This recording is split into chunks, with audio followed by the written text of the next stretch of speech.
from Anaheim Stadium, it's the Boston Red Sox versus the California Angels. The game of the week is brought to you by Miller Lite. Great taste. There is only one light beer. By Ford and your local Ford dealer. Have you driven a Ford lately? By Wrangler, a legend in jeans made in the USA. And by Schick.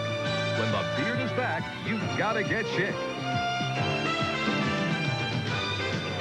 Hi, everybody. I'm Vin Scully, along with Joe Garagiola. East meets West. Even though they said it doesn't, it happens in baseball. And last night, East really met West because the Red Sox look like they got their hitting. But, of course, with Clemens, they look like the ball club that is in first place. And California Angels having their problems, but today's another day. The Angels are particularly having their problems with Eastern Division teams. They've only won 6 series out of 19, and they're already 1 game down to the Red Sox. For the Sox, I'm sure they were hearing footsteps. They knew the Yankees were on their heels. Well, they were hearing footsteps, and, of course, everything in the paper leads that way. Red Sox are going to swoon. But John McNamara puts it in focus. He said, no pennant is ever won in July or August, and he's right. And so would Gene Mauch, who is comfortable but not relaxed about a 2-game lead over the Texas Rangers. We'll take a look at the starting lineups for the Sox and the Angels. We'll have all the pregame stats and stories all coming up right after this. The Boston Red Sox trying to get well in Southern California. Marty Barrett leading off at second base, and Wade Boggs at third, Bill Buckner at first, and Jim Rice hitting cleanup in left. Don Baylor returns as the DH, and Dwight Evans in right field. Rich Gedman, who had a grand slam last night behind the plate. Ray Quinones at shortstop. And Kevin Romine, a kid from these parts, returns, hitting ninth and playing center field.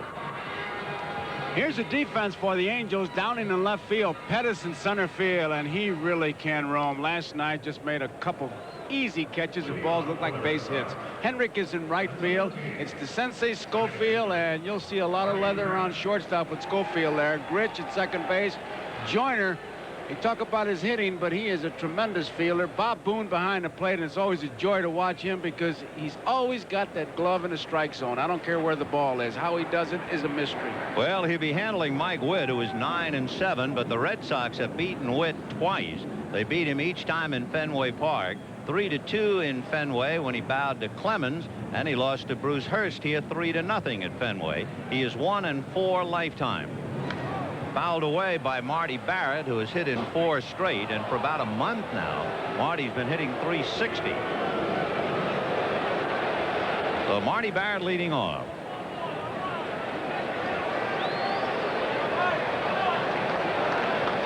Barrett followed by Boggs and then Buckner. The Sox struggling on this road trip, although they did get a big win last night. That's foul. The Sox on this trip have won 2 and lost 6.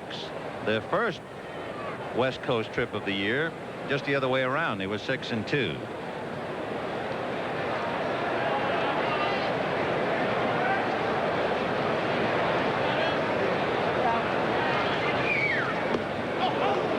Mike Witt, a big guy with a lot of talent, and John McNamara very well aware of it.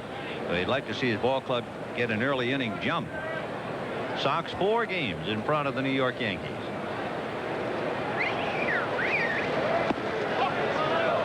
Two balls and 2 strikes to count to Marty Barrett. Witt doesn't have any trick pitches. A good 90-plus fastball and 2 type curveballs, the 3/4 and an overhand curveball. I tell you, all afternoon, watch that Boone behind the plate with that glove. Pitchers rarely look wild.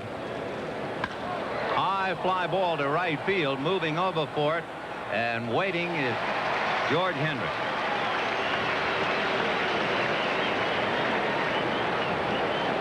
George is one of those loose kind of guys. Yesterday, I just happened to be standing next to him. He threw 1 ball warming up for infield, and he said, is that enough? He said, a Rolls Royce doesn't need much to warm up. Oh, pardon me. So 1 away on a fly ball to right, and now here's Wade Boggs. Ball 1. Boggs, the majors league leading hitter, world's leading hitter. Boy, I had some great conversations with him, Ben, and you can see why. What could you possibly have talked about? He talks strictly hitting, and before a game starts, he has programmed in his mind what he is going to do with a particular pitch. 1-1. Ground ball up along first. Joyner is there to bring it to the bag for the second out. He literally goes through 4 times at bat, mental at bats he calls them, and if they give him a particular pitch, slow curveball, this particular time, he was going to pull it because they had overshifted on him towards the left field line. He really, he and Walt Riniak, it's like a seminar listening to those two. It's amazing to realize he's hitting .390 on the road. He doesn't need the friendly confines of Fenway. And here's Bill Buckner. Buck's been hurting. Of course, the Sox have had a lot of injuries. Buckner has a sore ankle, bad thigh, and an equally sore knee. 0-1 to Bill. It's a unique thing that Buckner does in the batter's box. Watch when he gets set with that bat, how he'll just use the one hand, and what he does is to get extension. Most guys will swing with 2 hands. He'll just have one hand on the bat. 1-1. Buckner, on the 12th, the last time they hooked up, hit a 2-run home run against Mike Witt. Nice relationship between catcher and umpire. Boone saved a little bruise and shook hands.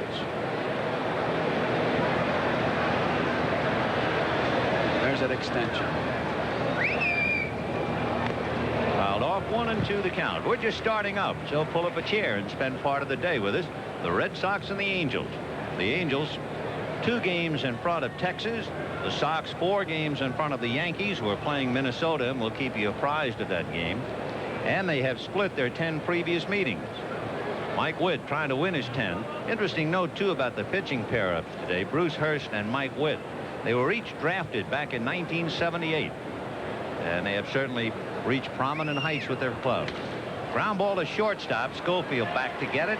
Flips to Joyner, so it's a very easy inning for Mike Witt. And the Sox go down 1-2-3. At the end of half an inning, Boston nothing. Angels coming up. Here's the Angel lineup. Rich Burleson followed by Wally Joyner and Brian Downing. Doug DeCinces hitting cleanup. Hendrick, Grich, and Schofield. Boone behind the plate, and Gary Pettis in center field. And Bruce Hurst works a strike. This is the second start for Bruce Hurst since he scared everybody with the Red Sox. Wound up, made a pitch, and crumpled, and some of the players thought he had a heart attack. Turned out he suffered a severe groin pull. And Bruce coming back. He has a record of 5-4, 1-0 against the Angels, 3-2 lifetime. Burleson, a little pop fly down the right field line. Buckner in pursuit. Foul ball. Billy Buck losing his glove, and Burleson will come back and try it again. Really a tough play and a great effort by Buckner. He knows he's going to have to dive, sets himself, and just doesn't quite get to it.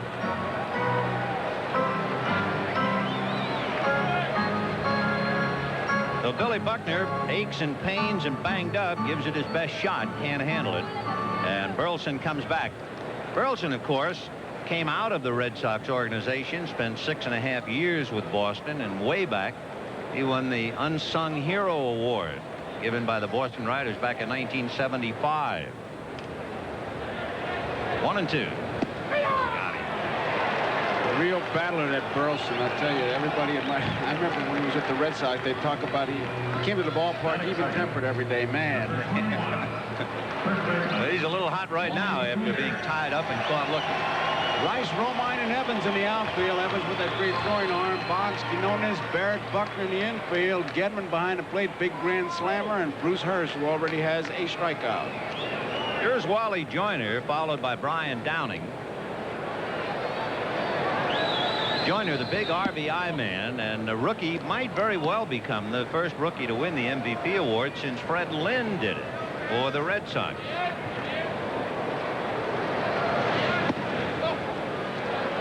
2-0 the count. Bruce Hurst with a strikeout. He struck out 14 this year and lost to Texas. In there. The Boston Red Sox and Lou Gorman in particular have issued a statement concerning Dennis Oil Can Boyd. We will have Lou give you that statement at the proper time. Joyner with 4 bunt singles this year, trying to dump one. And on deck, loosening up Brian Downing. My point out, Ben, that grass on the left side a little bit higher, just a little bit slower. Watching the game last night, and Buckner's ground ball in the first inning, you're not going to roll any balls through there. You're going to have to drive it through. Big wave and him fouled at the plate, so Joyner is still there. 2-2 the count to Wally with Downing on deck.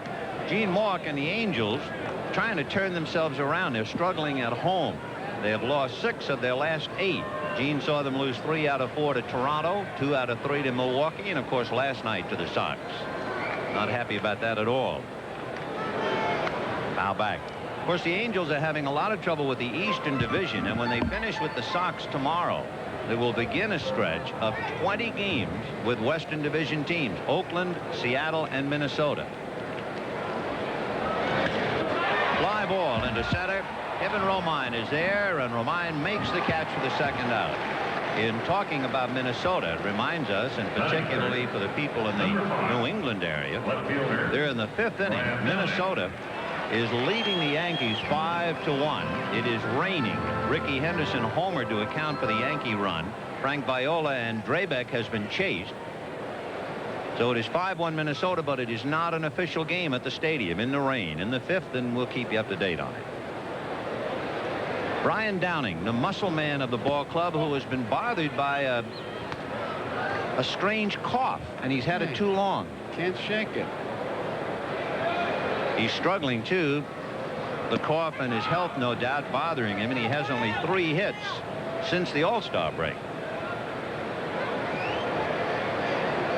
1 ball and 1 strike. 2 down, first inning, no score. 1-2. They're really playing him to pull in the infield. I mean, Quinones and Boggs can practically shake hands. The outfield is straight away. There you see kind of an odd defense. Look at the center fielder right in line. High pop foul off to the left and out of play. Both these ball clubs, when you watch the defense, and they rely heavily on, well, the charts actually that you saw Don Sutton in the start of this game talk about. It's up to the pitcher to make that pitch that makes them hit where they're stacked. 1-2 to Downing. High fly ball to center, slicing a bit, and Kevin Romine is there to put it away. So the Angels are done, and at the end of an inning, no score. Yes, the Red Sox released a press statement on Thursday in which we indicated that Dennis Oil Can Boyd had been released from the University of Massachusetts Hospital, where he'd been under treatment. He is still under suspension. He will continue to work out under club supervision. We anticipate we'll resolve all of the problems regarding suspension once he's received some more medical assistance and counseling. All of his financial problems get resolved to eliminate the stress on Oil Can and get him back. And as soon as all those things have been taken care of to the satisfaction of baseball, he would be reinstated. His pay would be paid back to him retroactive to the 14th of July. In the second inning, no score. Jim Rice followed by Don Baylor and then Dwight Evans. Rice with a very bad right knee. They drained fluid off it, and he came back after missing 4 games, but it is very painful. By the way, as someone who is not involved in day-to-day with the Boston Red Sox, and I was quite interested, and I'm sure you were, about the Oil Can Boyd case.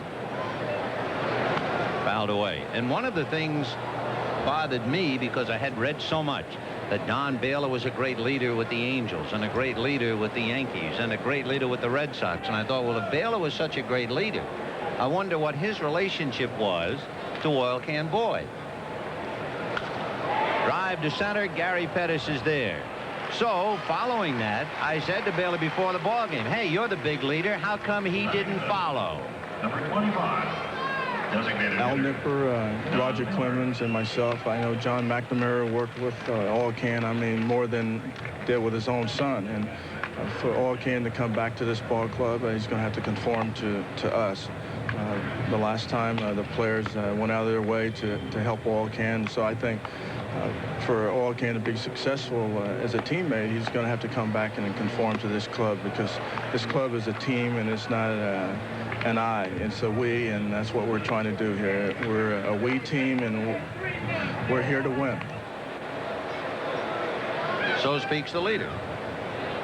Eloquently. Line drive down the left field line, foul and out of play, and the count 0-2.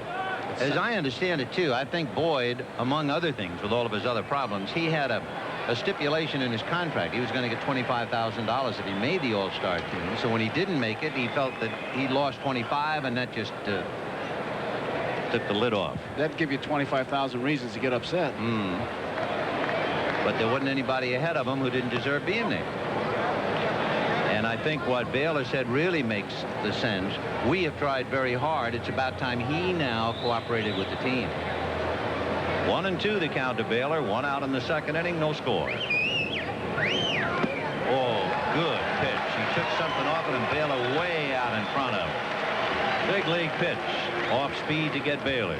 Witt has a 3/4. He has an overhand curveball. Here he comes over the top. Right fielder. And I mean, when he took something off, Baylor was out in front. Good pitch. Well, Witt has struck out as many as 11 this year when he beat the White Sox. Interesting for Witt, he has pitched so well. He has gotten into the 7th inning or later in 19 of his 20 starts. And yet, California is 10-10 in the games in which he has pitched. There's Dewey Evans, born in Santa Monica, lives over in the San Fernando Valley, so in a sense he kind of comes home. Remember, he hit the first pitch of the year for a home run against Jack Morris. Playing a little game here. Evans took a little bit of time getting set. Witt walked 3/4 towards home plate. Right. 0-1. You had that thing with, was it Davey Lopes and Grabowski one time? One of the great moments that where nothing happened except these two guys were playing games with each other. That's another one. So Mike Witt with 2 out in the second inning, no score, and he has Evans by the neck, no balls and 2 strikes. On deck, waiting his turn, Rich Gedman. He had a home run with the bases loaded last night. 1-2.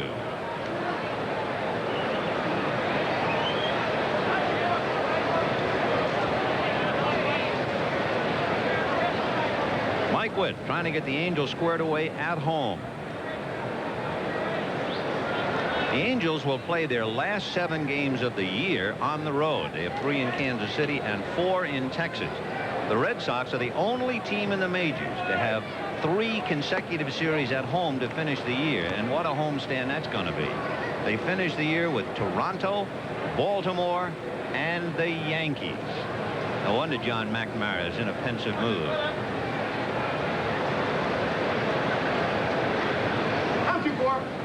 2-2 the count. Time call. That's upsetting Witt just a bit right there. Look at that. After the All-Star break, 4 clubs really struggling. On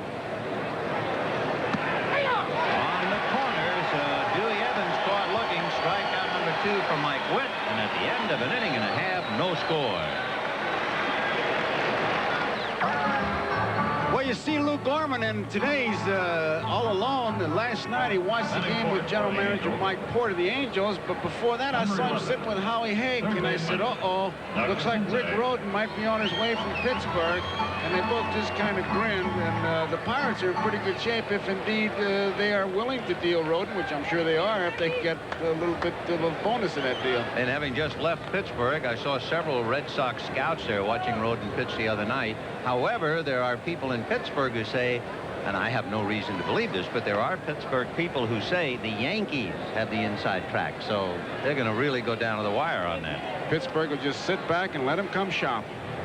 Doug DeCinces will start it off. He'll be followed by George Hendrick and then Bobby Grich. DeCinces hitting .243 with 10 home runs, and he hasn't homered in more than a month. 1-1. That's a period of 19 games. His last home run was against Jose Goodman in Texas. He hasn't hit a home run here since the middle of June.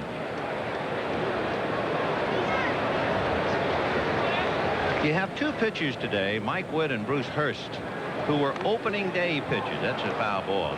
You know, it's an interesting study. Think of opening day pitchers. They're stars. They're big pitchers, right? Okay, what's happened to the 14 opening day pitchers in the American League? Well, 3 of them went on the DL. Mike Flanagan, Bruce Hurst, and Chris Cotteroli. 1 was traded. That was Tom Seaver. 2 are having the worst years of their career. Dave Stieb, Ron Guidry. 2 more have losing records, Mike Moore and Jose Guzman. 1 has been dispatched to the bullpen, Bud Black. And 4 of them are doing well. Morris, Higuera, Schramm, and Witt. The story of the opening day pitcher. Dave Stieb picked up a save earlier this week. Interesting defense that they got on DeCincy, who usually hits the right center field, but they play him to pull in the infield. High foul off first base, and that will slice way back into the crowd, so it's still 1-2. To me, that's always an intriguing thing to watch at a ball game because it really puts the load on the pitcher. That's the kind of clubhouse meeting I used to like, where the pitcher didn't say what type pitch he threw. He would tell you, I'm going to pitch him so he hits it here, so let's stack the defense that way. And obviously that's what the Red Sox are doing, as Quinones and Boggs are playing the pull, outfield again straight away. He's got to make the sensei pull that ball. 1 ball, 2 strikes. High fly ball to left field, so he made him pull it, and Jim Rice is right there to handle it in foul ground. The Red Sox have been struggling. In fact, they've lost 8 out of 11, and it's interesting to note all 3 of the wins. Roger Clemens, who won again last night. He's 10-0 following a defeat. Talk about a stopper. Big guy out of Texas is that, and then some.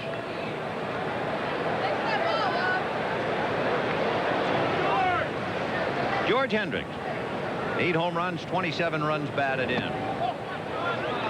It was interesting you were talking, Joe, about making a hitter go a certain way. When Don Baylor was here with the Angels, Mauch used to always want him to go to right field. And he would say to Baylor, if you'll go to right field and hit a home run, I'll buy you a brand new Cadillac. I'll put all the toys on it that I can buy if you'll do that. Fly ball into shallow center, and Kevin Romine is there. Anyway, recently Baylor hit the top of the right center field fence at the 370 sign for a double, and Mauch was hollering to him today, hey, that deal's off now. It doesn't count now that you're in a Red Sox uniform. So 2 down. That was the area where Don was going for the car, but too late. Bobby Grich. 4-1. Bruce Hurst now has surrendered 4 fly balls in a row, keeping the ball up on some of the right-hand batters, and 3 of the 4 fly balls to center. In there. Drew Coble is the plate umpire. Tim McClelland at first, Larry Young at second, and Mike Riley at third. Bobby Knopf coaching at first, Moose Stubing at third. Ball 2. Bill Fisher, who is looking right almost into the camera, one of the great control pitchers of all time, though a handy man to have as your pitching coach. Tom Seaver wearing the shades. He'll be pitching tomorrow against Don Sutton. 2-2.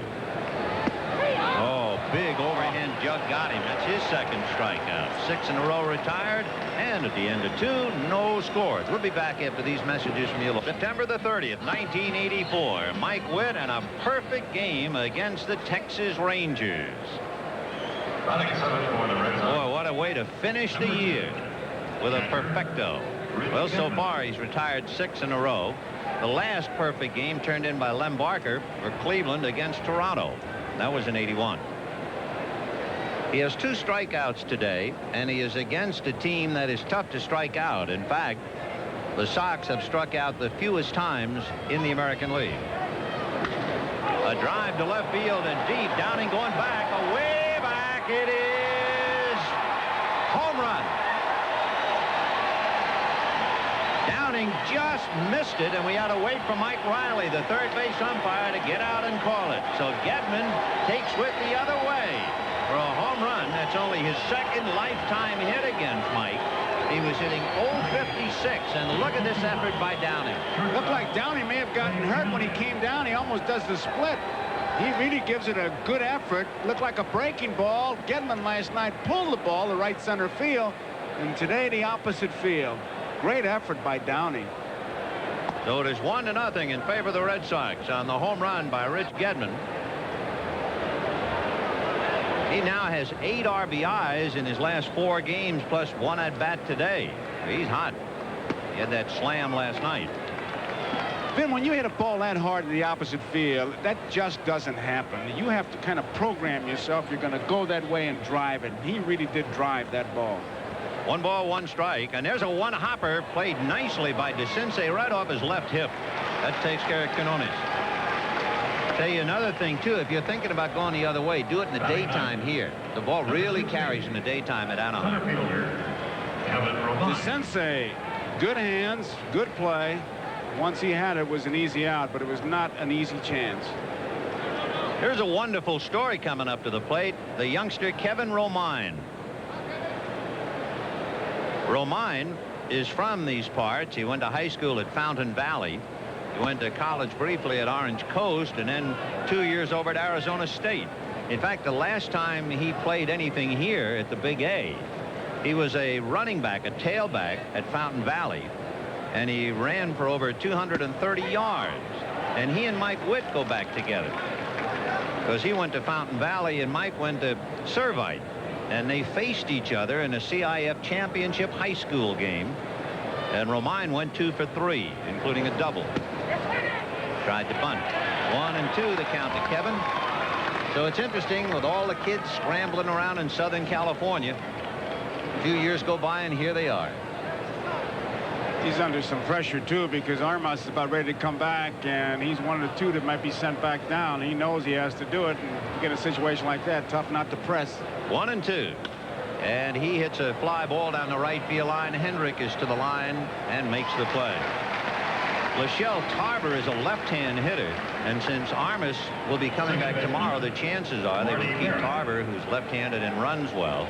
There's Tony. He's been out with a bad hamstring. And John McNamara was saying he was hitting just before he went on a DL for the first time. He was off to a slow start. Armas hitting .275, has 4 home runs and 19 RBIs. Speaking of hitting, before the game, Gedman and Riniak were taking extra batting practice, and Gedman had that grand slammer last night. 4-1 to Marty Barrett. Sox leading 1-0. They're in the 5th inning at Yankee Stadium. Minnesota leading 5-1. It is raining in New York. That is not an official game yet. When we hear more, you'll have it. 1 ball and no strikes. There was a great example, Vin, of what I'm talking about with Boone. Most times they'll tell you to catch the low ball coming up with the face of the glove coming up. But what he does, he snatches it almost going down where you see the back of the glove. So it really gives the illusion that the ball is a strike. An illusion is the proper word. Ball 3. And, of course, Drew Coble well aware of the chicanery of Bob Boone. Well, actually, what he's doing, he's giving Coble a good view of it, and he's keeping that arm in the strike zone. Very rarely is it out of the strike zone, and it makes it easy. He's not trying to steal strikes, just wants the close ones. 3-0. On the corner, 3-1. He frames the pitches better than anybody, I think, in baseball. Bob Boone handling Mike Witt. It's 1-0 in favor of the Red Sox on a home run by Rich Gedman, leading off here in the 3rd. 3-1 to Marty Barrett. 3-2. And might add, as Boone catches the ball, that glove is a little bit thin right at the top. Now watch that hand in the strike zone. Look at there. Just fondle it enough to get it in the strike zone. That's not the big thick mitt that most use. Breaking ball, a one-hopper hit hard at short, but Schofield stays with it to get Barrett. So the Sox settle for the run on the home run by Gedman. And at the end of 2.5 innings, Boston won. The Angels nothing. Bottom of the 3rd, 1-0 in favor of the Sox. Schofield, Boone, and Pettis coming up. And John McNamara and plate umpire Drew Coble had words. That's a strike to Schofield. When the inning ended, Drew Coble, a plate umpire, walked over towards the Red Sox dugout, and Dwight Evans, who had been called out on strikes in the second inning, said a few words to Coble. And McNamara interceding to make sure his right fielder wouldn't get in trouble. And John's point, among others, was why Coble was anywhere near the Red Sox dugout, so that he and Evans could have words. Anyway, it was a brief flare-up. 1-0 Boston in the third. Schofield at the plate, hitting .230. Foul tip out of the mitt to Rich Gedman. Now, Marty Springstead, who's in charge, if you're listening, Marty, this is just an observation. So why don't the umpires do like they used to in the old days, walk to the side of the field of the team coming off the field? Like this particular inning ended, walk towards third base where the Angels are. Nobody's upset there. They're out of the inning. 2 balls and 2 strikes the count. Missed at the knees with a fastball, 3-2. Schofield has been struggling. He's only had 2 hits since the All-Star break. Red Sox 1, Angels 0 on a home run by Rich Gedman. To left field. Big chopper to shortstop. Quinones in the dirt. Buckner up into the seats, and so Schofield on his way to second base, and we'll see how they rule it. The youngster playing at short for Glenn Hoffman. And he's been playing well for Boston, kind of force-fed. Buckner has it eat him up. It will be an error all the way. He knew he had to throw it hard, and it looked like he even threw so hard he was off balance. Let's check again now. They're flashing hit and errors to make it 1-1. A single and then the throwing error.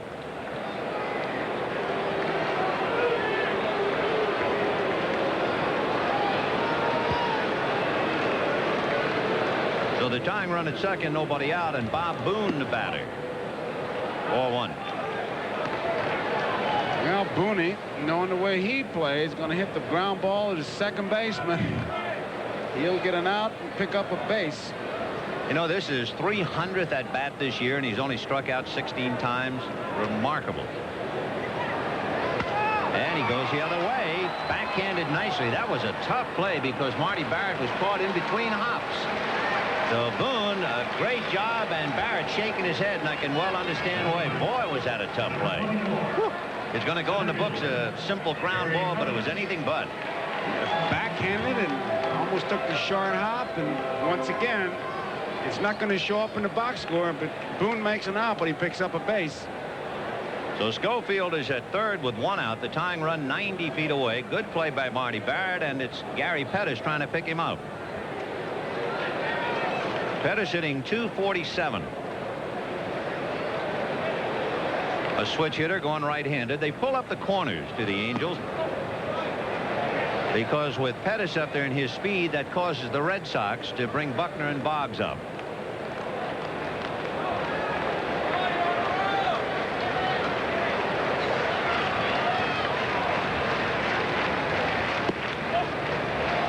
They keep encouraging Pettis to bunt. Last night, batting left-handers, we look at Big Moose. He dragged the base, a ball past Clemens, got an error, but many thought it was a base hit. You certainly have to be alive for a squeeze here. 2-0 the count.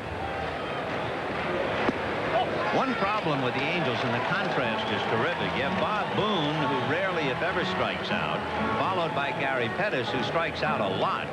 He strikes out 2.5 times for each time he walks, and here he is with a count 3-0. In there. 3-1. Pettis looking down at Stubing. Dick Schofield, the runner at third. 1-0 Sox on the home run by Gedman in the third inning. On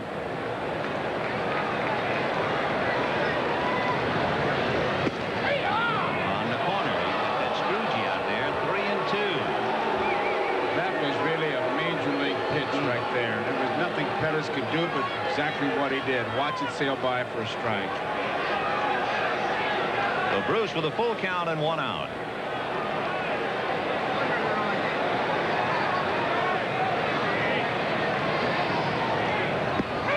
Got him on the corner. Oh, what a big rainbow and a pot of gold at the end of that thing. So the strikeout man strikes out. Look what that glove is. and he drops it right in there. Gary gave up on the pitch thinking it was outside, maybe even a bit high, but boy, she did rainbow in there. Looked like the arch in St. Louis. That's the third strikeout for Bruce Hurst. Pettis goes back and sits down, and Rich Burleson, who struck out in the first inning, leading off. 4-1. 1-0 in favor of the Red Sox, and a hot hitter at the plate. Infield back to a normal depth. Hurst with a runner at third and 2 out, pitching from the stretch. So he went 3-0 to Pettis and came back to strike him out, and he goes 2-0 to Burleson, so he's pitching uphill a little. Gary thinking about a golden opportunity to get his ball club even. 2-0 the count.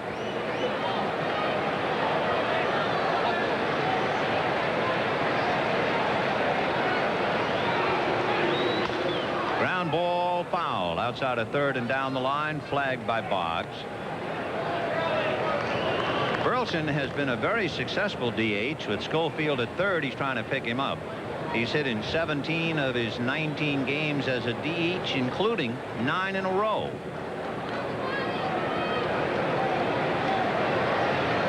Two and one. That's in there. Well, Bruce Hurst, of course, he is quite a strikeout pitcher. He's fanned 10 3 times, 11 5 times, 14 once. He has 3 strikeouts in 2 2/3 innings, and he has to count 2-2 to Burleson. Wally Joyner is on deck. 1-0 Red Sox. High pop around the plate, and it'll be Gedman almost stepping on the bat. Whoa, tough play. Boy, was that a tough play, and he almost stepped and took a header on the bat, which is just outside the left-hand hitter's box. 1-0 Sox. We'll be back. You know, it seems like an easy play, a high foul or a pop-up. The catcher catches it. Did you ever step on your mask or on a bat? The mask, I had to learn to hold it, find the ball, and throw in the opposite direction. The bat, you have really no control. Watch here. Now, he doesn't know where the bat is. You almost have to sense it. Now, it looks like he's going to step on it. He's going to drag on his feet, and he does a good job. See him throw the mask in the opposite direction, but I think he was really looking for help from the infielders. Did you see the way Burleson put the bat down? It almost looked as if he was booby-trapping the area. He put it right in front of the catcher's feet. Nothing wrong with that. It's one of the little things that the feisty good player does. I mean, you know, he's not going to make it so it's a room service catch. Nothing wrong with it. Wade Boggs grounded to Joyner in the first inning. So Wade 0 for 1. Fouled away. I said to him, if you're up there looking for a particular pitch, that's guessing. He said, no, it's not. When you guess, you are indecisive. When you have a game plan a day in advance and have a feel for what you want to do, that is not guessing. And he's right. By making out his first time up, he's only hitting .350 against Witt. 2-1 to count. He has discipline is the key word with him, and it goes back to, he gives a lot of credit to his dad, and as a youngster, it's just discipline. 2-1. That's a strike. 2-2.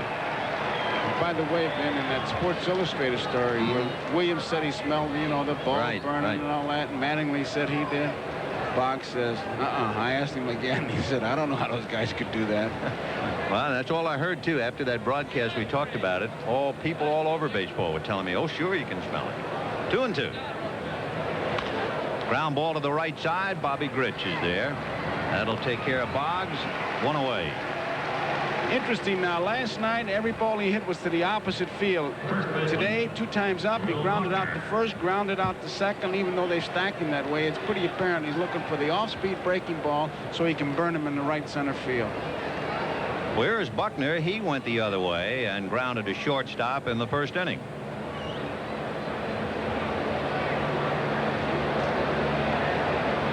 Red Sox leading 1-0 in the 4th inning. Nothing new on the Yankee-Minnesota game. The last we heard, 5th inning, 5-1 Minnesota, raining. The Yankee run, a home run by Ricky Henderson. Frank Viola pitching for Minnesota. It is not an official game. It's still raining. 1 ball, no strikes. sometimes you hear professional golfers say that they have a set way of walking up to address the ball and so many steps. Buckner, when he gets set in there, there's a purpose. We talked about it a little bit earlier. Once he gets both hands on that bat, it stays back there. But now he's getting an extension. Now watch, stays back. And he hits it hard inside third and down the line. Going over to get it is Downing, and Buck on bad legs is going for two, and he's in there on his landing gear. I tell you, he's an amazing athlete, because that would be an easy double for most everybody else. He had to really go in and do a head-first slide. Now watch him just go the opposite field and try to get those legs going. Now, a left-hand batter hitting the ball there should be a stand-up double, but Buck, with those legs, and it takes him so long to get ready for a game, you really have to admire him. Watching him walk into the ballpark today, Ben, was really something. I mean, he really is hurting. So Billy Buck's with a double to left, and Jim Rice trying to pick him up with 1 out in the 4th inning, 1-0 Red Sox. Rice flied to center in the 2nd inning. Jim made a catch against the Angels, and Gene Mauch said he felt almost any other person would have broken his neck. But Rice is so incredibly strong and muscular that he was able to have his heels and feet come over his head when he went head first and did not get hurt. Jim Rice hitting .350 with runners in scoring position. I think the real tribute to his strength is when he started to swing, stop, the torque was so great it broke the bat. That is strong. 1-0. Hit hard to the hole, through. Buckner will be held at third. He had to hesitate in case Schofield came up with it. So a double and a single, and the Sox are in business. Runners at first and third, and Don Baylor coming up. Ball was hit right on the nose. Looked like Schofield might have a chance. Got by him. Buckner had to wait. He didn't want to run himself into an out and stop this rally. Baylor with runners at first and third, going head-to-head with Mike Witt. You have the Angels, who have lost 6 out of 8 at home. The Red Sox, who have lost 7 of their last 9. Fouled away, 0-1. Typical of Baylor, 12 of his 17 home runs have either tied the score or put the Sox ahead, 15 of them against right-hand pitching. And as usual, he's being hit by pitches. He's been hit 22 times, and in his career, 214 in American League record. On the corner. That averages out this year. He gets hit about every 16 trips to the plate. And he has had a lot of trouble with Mike Witt. He has just 1 hit in 17 at-bats against Witt. Witt struck him out first time up when he let up on the curveball. And he has him 0-2 now with 1 out.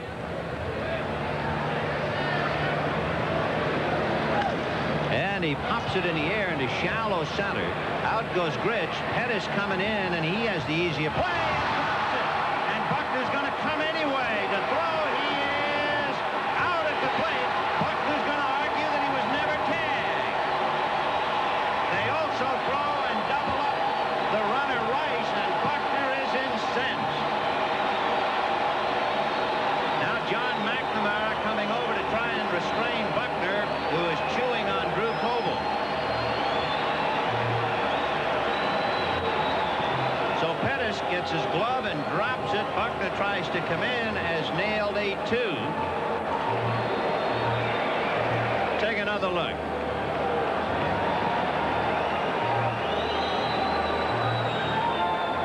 He took his eye off the ball, and you can see he drops it. Here comes. Now watch him. Right there, he took a look and see what Buckner was going to do.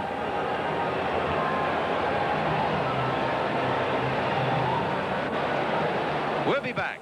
It's a roller coaster ride for Gary Pettis. 1 minute he is the GOAT. The next minute he turns out to come up like a hero on that last play. We'll take another look at it, but we don't want to miss a pitch to Wally Joyner. Joyner flied to center in the 1st inning. 0 for 1. If you're keeping score, it winds up an 8-2-6 double play when the center fielder drops the pop fly. They get the out at the plate, and then the throw down to second base to the shortstop covering to finish it. There's no error on the play. 2-1. Red Sox 1 run, 3 hits. The Angels no runs, 1 hit. Fouled away. 2-2 the count to Wally Joyner.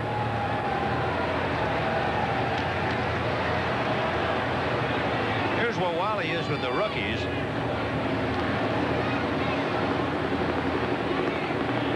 Boy, they're having big years. And he strokes it into right center, but Romine is there to handle it. Let's take a look at that play again now. The fly ball to Pettis, tagging is Buckner. Pettis will drop it, looking to see what Buckner's doing. Buck elects to come to the plate. Now, Buckner argues he is not tagged. I think he gets under the glove. He does. He claims he was never touched. And I don't think he was. Now, Boone's going after him. Then decides to throw down, and since Rice was at first and Baylor had not come, Rice was forced, and they get him. And that makes it a double play, 8-2-6. But, of course, Buckner still thinks he was safe and scored a run. And I agree with him because the lie detector test, Boone fails it by going after him. If Boone doesn't go after him, I say he put a tag on him. But instinctively, you do what you know you have to do, and that is tag the runner. 1-1. Ball 2. We'd like to remind our viewers we'll be selecting the NBC Miller Lite Player of the Game at the conclusion of the ball game. It's a tough one. The difference, a home run by Rich Gedman in the 3rd inning.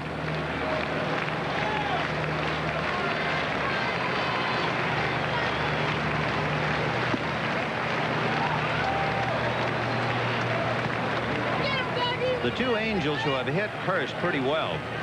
Bob Boone hitting over 300 and Brian Downing hitting 310. Those are the two who have been able to hit Hurst.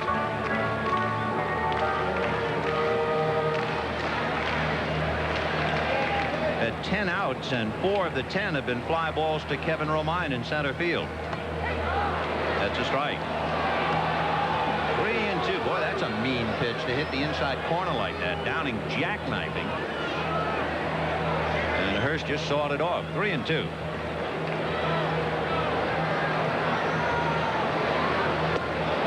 far, and he walks Downing. One thing about Bruce Hurst, he has a very good move to first base, a particularly good move. He's had 2 pickoffs so far this year at Carlton Fisk and Odeby McDowell. He had a 3-year stretch, 83 through 85, where he had 35 pickoffs. So Downing will really have to watch him as DeCinces checked in. Doug flied to left in the 2nd inning. Red Sox 1, Angels nothing, bottom of the 4th inning.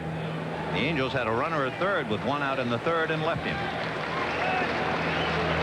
If you're thinking bunt, DeCinces has only sacrificed once this year. And on deck, George Hendrick. Quinones' shortstop is not over in the hole as much as he was. He has to cheat towards second base for the possibility of the double play. Check swing foul.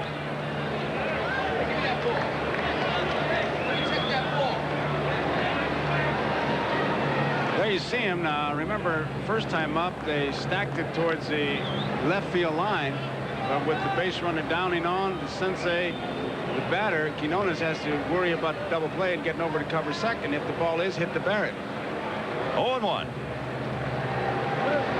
And he drives it into deep left field. Rice to the track at the wall. Gone.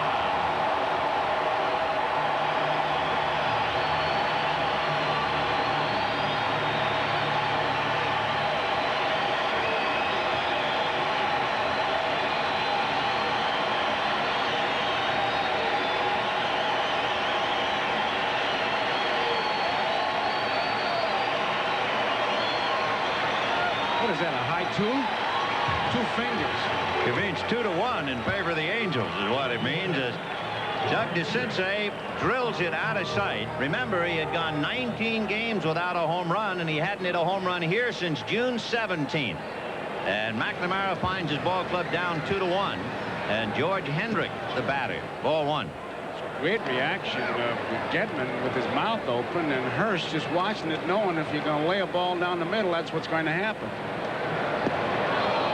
For Hurst, that's only the 7th home run that he's allowed this year. So the Angels 2 and the Red Sox 1. 1-1 to Hendrick. Ball 2. When they opened up Fenway Park in 1912, the opening did not make the front pages because the Titanic hit the iceberg and went down. And for all those years, 75 years later, the good ship Red Sox is trying to avoid an iceberg. A fly ball to right field. Coming up for it is Evans, and Dewey is there. So they changed the captain and they changed the crew. But when you go back in the history books, you find that the Red Sox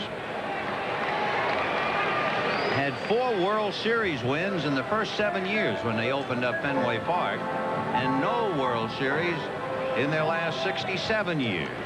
No victory. So along the way, they've hit the iceberg, and they're hoping that this time they'll make it. Bobby Grich, a drive to center.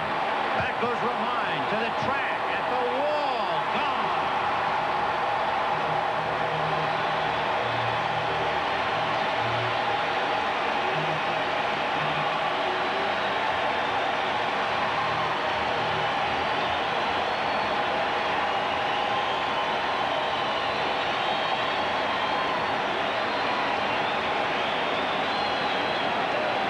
You can't pick a deeper part of the ballpark than where he hit it. Romine going back knows he's running out of room, and it's all gone, and he just watches it.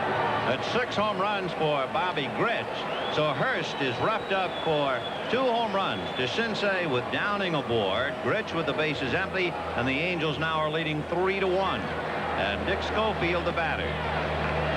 The big tip-off on the Red Sox and their problems of late. Not the injuries. Not really. Their starting pitching, the earned run average is around 6. Line to right field. Base hit. And the Angels now really on a tear. Schofield is 2 for 2. And that will bring up Bob Boone.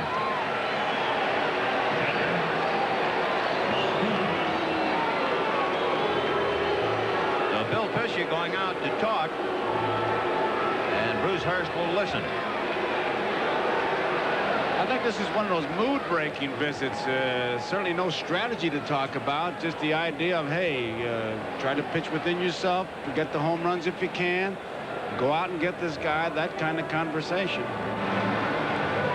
It's Calvin Schiraldi sitting there with manager John McNamara.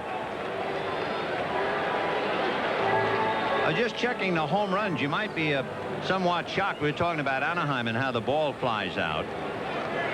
The Angels have now hit 98 home runs. The Sox have hit 72. So here's Boone with Schofield at first. 3-1 in favor of the Angels here in the 4th inning.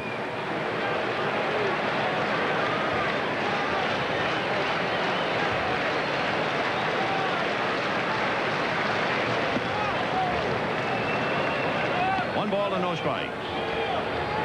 When the Red Sox come up in the 5th inning, they'll have Evans, Gedman, and Quinones.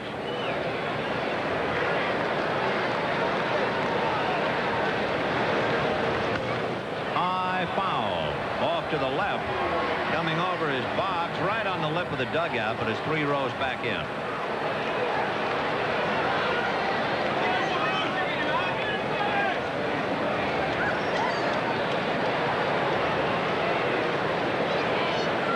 Boone, you remember, grounded hard to the right side in the 3rd inning to get Schofield over to 3rd. Boone moving up the ladder in experience. He was originally a 20th round draft pick. The Phillies did that back in 1969. He's had some career. 2-1. So Bruce Hurst struggling.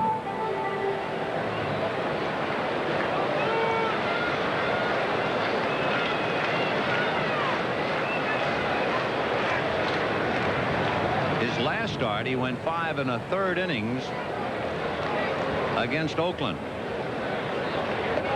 Bruce had won his 2 starts prior to the injury.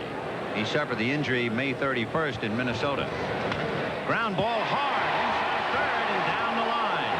Schofield is on his way to third. Rice playing the carom. They're waving him in. Quinones cannot make a relay. You certainly have to give a lot of credit to the third base coach, Moose Stubing. 2 men out. He was going to make Rice and the relay man get Schofield. He just was waving him from the minute the ball got by third base. Rice had to play it carefully, waited for the ball to come off the wall, and Schofield running all the way scores easily. So the second time around, the Angels starting to punch holes in Bruce Hurst. The Angels with a home run by DeCinces following the walk to Downing, a home run by Gretsch, and now the double by Boone to get Schofield home. And it is 4-1 California. So Hurst is hanging in there just trying to stay in the ball game. Gary Pettis, who struck out with a runner at third in the 3rd inning, and then wound up dropping a pop fly and converting it into a double play in the 4th. Ball 1. Pettis hitting .246.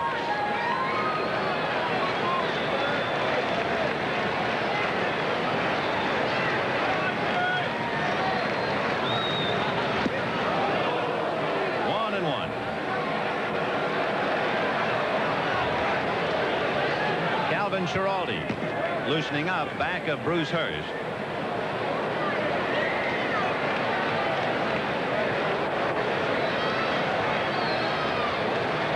One ball, one strike.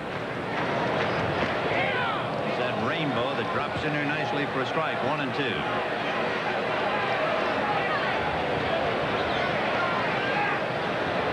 Pettis' big problem, as we mentioned, making contact. He has struck out 82 times this year, and he has struggled against Hurst.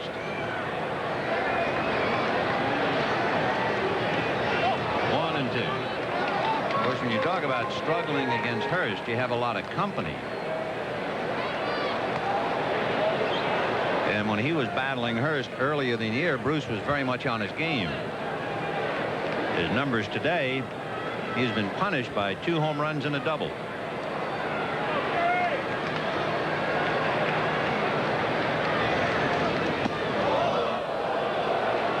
He was looking something like breaking ball or screwball and got the express. I don't think Hurst, as we look at Gene Mogg, wanted to run this count to a full count, because now he's got to make sure he gets a decision right here. Throw a strike, so Gedman's going to go with the pitch that he's got the most confidence in as far as a strike, and you'd have to believe that would be his fastball. A 4-run inning and 2 runs coming with 2 out. 3-2. And he won. So Pettis is aboard, and Burleson will be the 9th batter to come up. John McNamara heading for the mound. Bruce Hurst has made 31 pitches this inning, so he's done. And Calvin Schiraldi will be called in. 2 things indicated that he was having trouble. Boone being able to pull him and walking Pettis. So Hurst is gone. The Angels lead 4-1. We'll be back. It is 4-1 Angels here in the bottom of the 4th inning.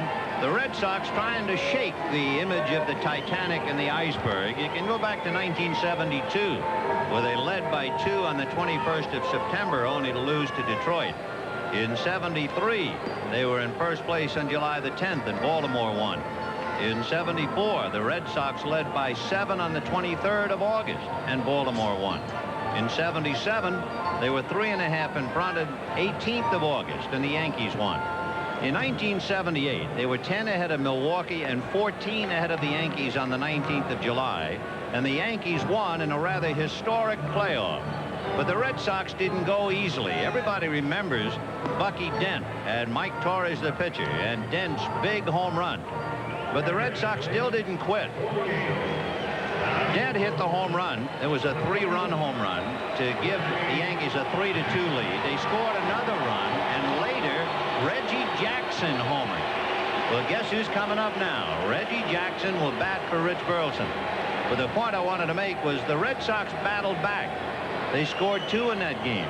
And if you remember, it was 5-4 in the 9th. They had the tying run at third.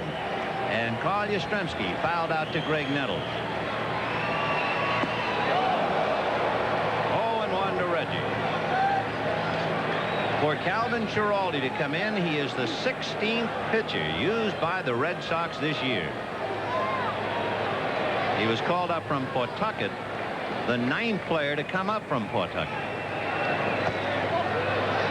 Back on the club now, you have Tarver, Romine, Glenwell, Sellers, just recently called up from Pawtucket.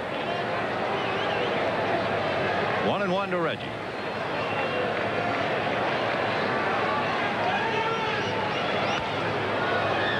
And 2. Bobby Ojeda, of course, making giant waves for the Mets. Calvin Giraldi came here in the Ojeda deal.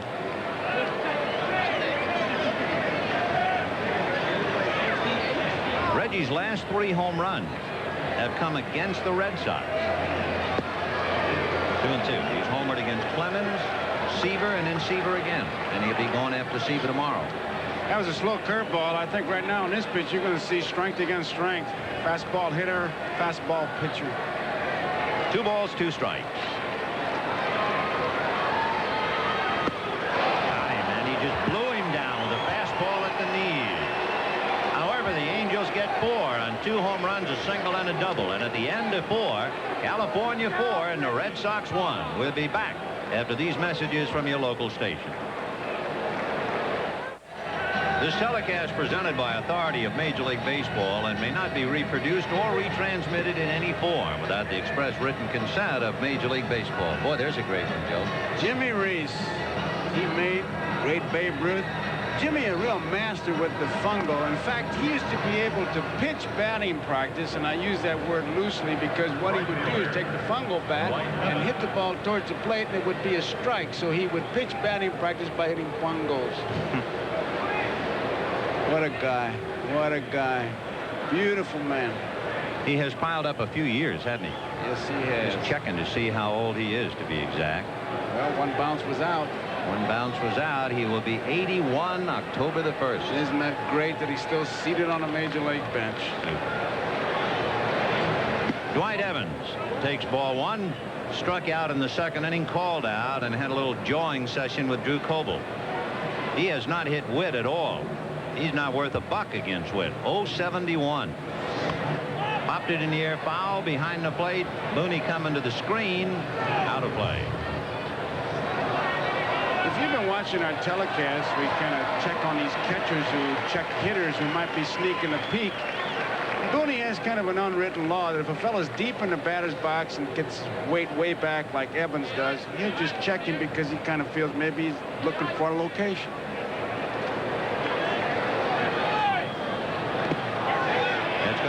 And remember, he was angry at Coble before. So a check wing for a strike, but this time Dewey just mutters. Booney caught that and put it up like I do this all the time. 1-2 the count.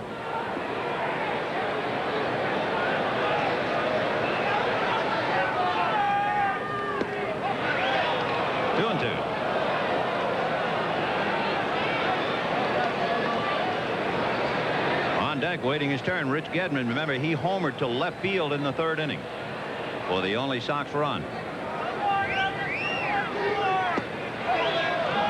3-2 the count.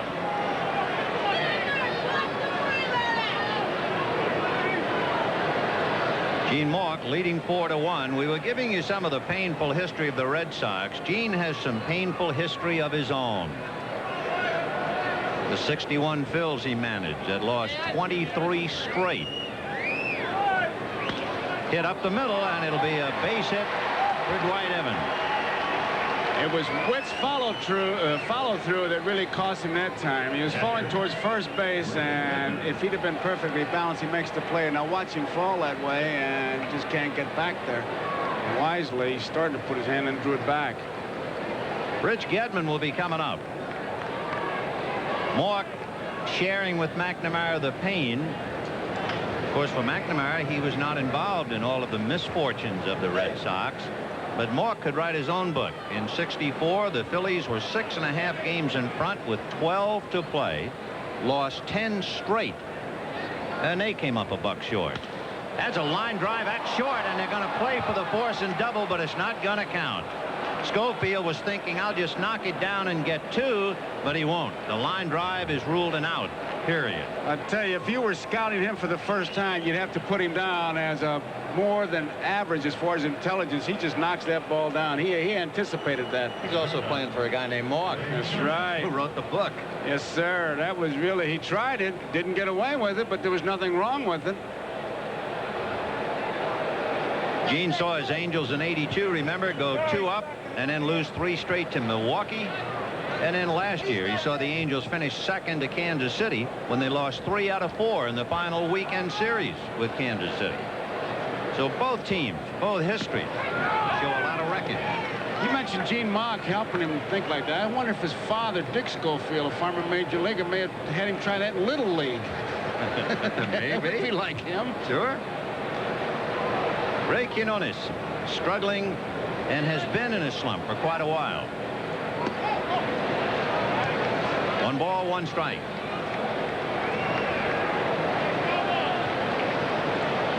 It is 4-1 Angels. We're in the 5th inning. Witt just did get out of a jam in the 4th. It's in there. 1 and 2.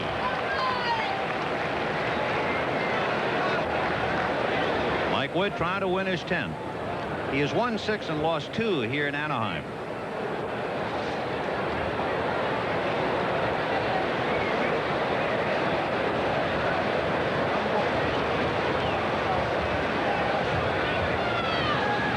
And that's hit into left center field for a base hit. Evans to second, and he'll keep on going, and Pettis will get it into second base, keeping Quinones at first. The young Ray breaks the string of 0 for 16 with a base hit. And the Sox have runners at first and third, and young Kevin Romine coming up. You know, watching Quinones hit that ball in left center field, he hit the ball hard the first time up in the 3rd inning when DeSensei made a good play on him. But Ted Williams, who is in spring training with the Red Sox every spring, very high on Quinones' swing. Very high. Well, that's good enough for me. Me too. It's like a good housekeeping seal on your bat. Well, here's Romine, the kid coming home in a Sox uniform. To just repeat it in this instance, he went to Fountain Valley High. Mike Witt went to nearby Servite High. They battled against each other in a high school championship. Romine went 2 for 3. And now in the big leagues, Kevin is up there in a spot. First and third, 1 out. And remember, the only out was a bullet at Schofield. Fouled away upstairs off to the right. 0-2 to Kevin Romine.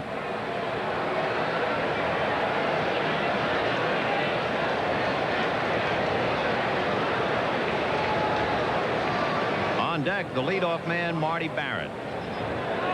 Marty has flied out and grounded out.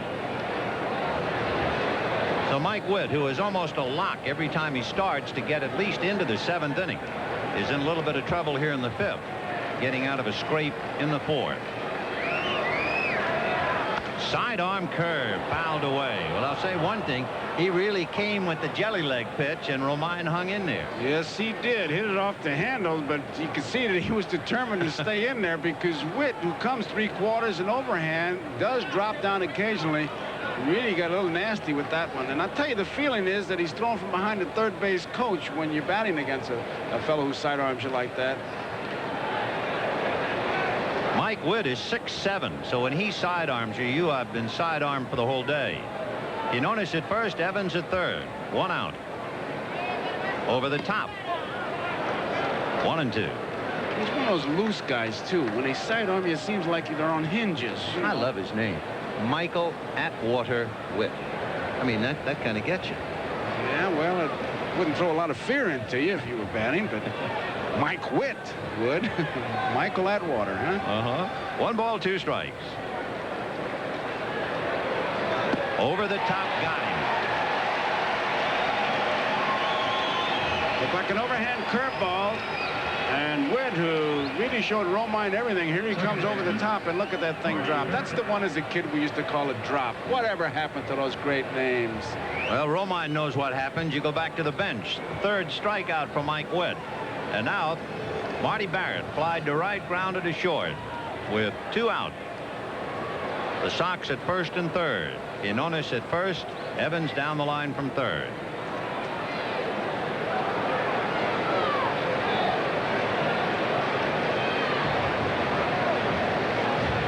Time, no pitch, no pitch. Time called by Coble, asked for by Barrett. And somebody in the Angel dugout takes a bite out of Coble. They've been doing that to Mike Witt, and it's been a little bit upsetting to him. Evans did it to him, and he really reared back and just blew one right by him. That was back in the second inning. It's like they're just trying to break his rhythm.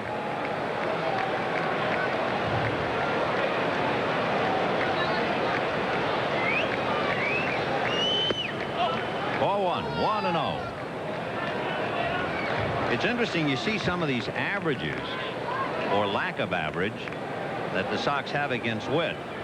Then you find out that Mike is 0-2 against the Sox and 1-4 lifetime. Of course, like so many good pitchers, he's lost some tough games this year. Witt has lost by scores of 2-1, 3-0, 3-2, and 4-2.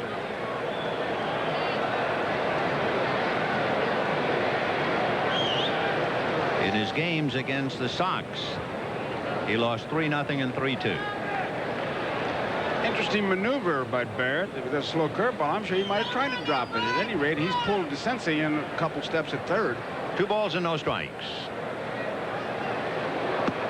Right. He kind of moved that time as he was taking the pitch, and he had DeCinces on the move at third. So he has planted the seed. On deck is the man that Witt doesn't want to see, because Wade Boggs is there. Barrett trying to stay alive to extend the inning, and Witt would much rather pitch to Boggs leading off the next inning. 2-1. So this is a big at bat for Marty Barrett. And it's hit off the foot of Witt, deflected to Schofield for the force play. No runs, 2 hits, 2 left, and at the end of 4.5, 4-1 California. We're going to the bottom of the 5th inning. The Angels leading the Red Sox 4-1. It'll be Wally Joyner, Brian Downing, and then Doug DeCinces against right-hander Calvin Schiraldi. Bruce Hurst went 3 2/3 innings and gave up 4 runs and 5 hits, including home runs to DeCinces and Grich and a double to Boone. Busted bat, deflected off the glove of Schiraldi to Barrett, who gets him.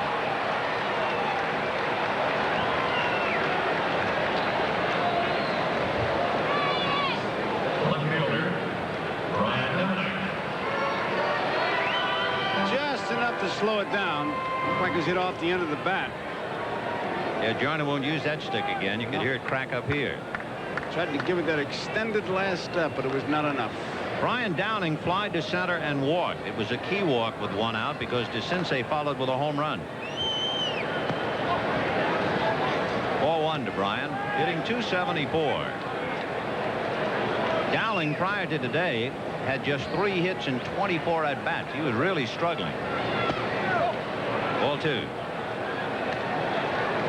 He has picked up enough RBIs now to pass Jim Fregosi as the all-time Angel RBI leader. Brian Downing in there.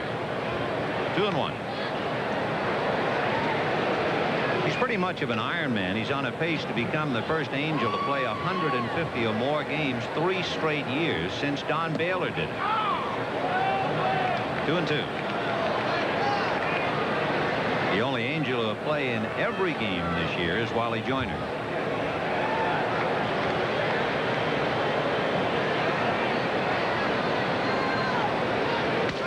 And there's a busted bat and a ground ball to Buckner, who'll feed Schiraldi.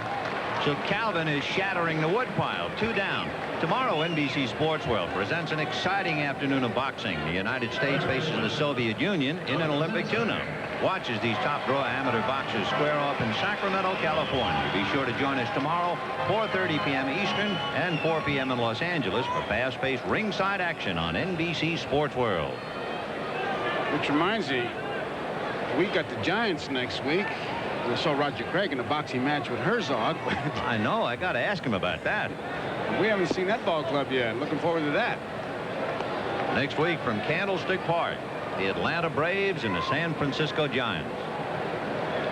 Well, earlier we told you Doug DeCinces hadn't homered in more than a month and 2 months at home.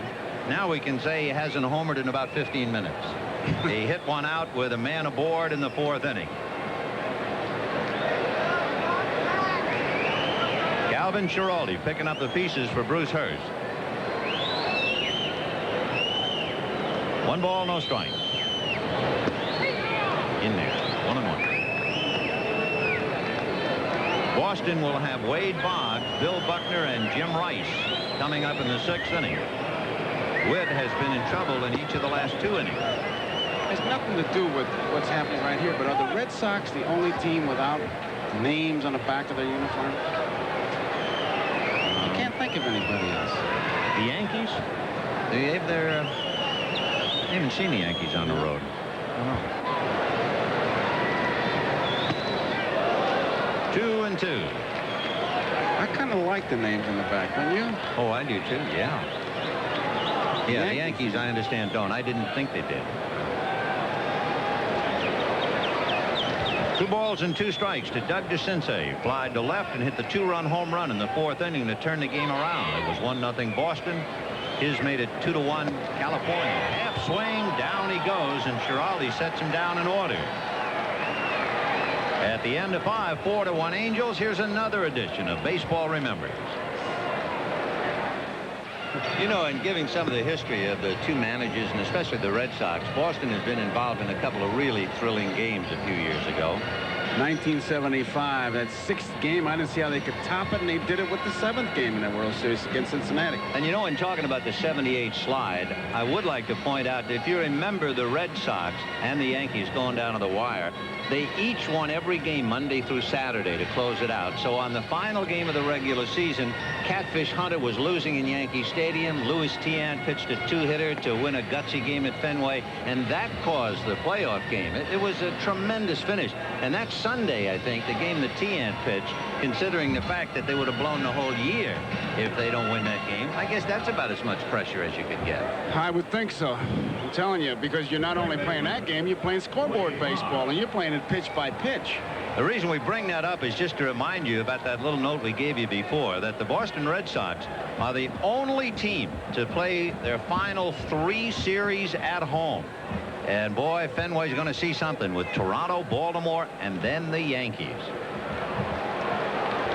Talking about the Yankees, anything new out of Yankee Stadium? Still raining, still the 5th inning. Minnesota still leading 5-1, but it's not an official game. Strike to Boggs. Now, Boggs has pulled the ball twice, yet they're over in left center field. You got to believe he's looking for that curve ball, even a let-up curve ball, to burn him in right center field. He's trying to pull it. And Witt trying to keep it away. 1-1. Now, the question is, has he shut down, as Walt Riniak says, and will go the other way? He's made a decision to switch off, or will he continue to look? It's a constant battle. He's programmed. 1 ball, 1 strike. Now inside. So Witt is trying to work it outside, inside, and the count 2 balls and 1 strike. Boggs, Buckner, and then Rice. It is 4-1 Angels. We're in the top of the 6th inning. Angels leading Texas by 2. Red Sox leading the Yankees by 4.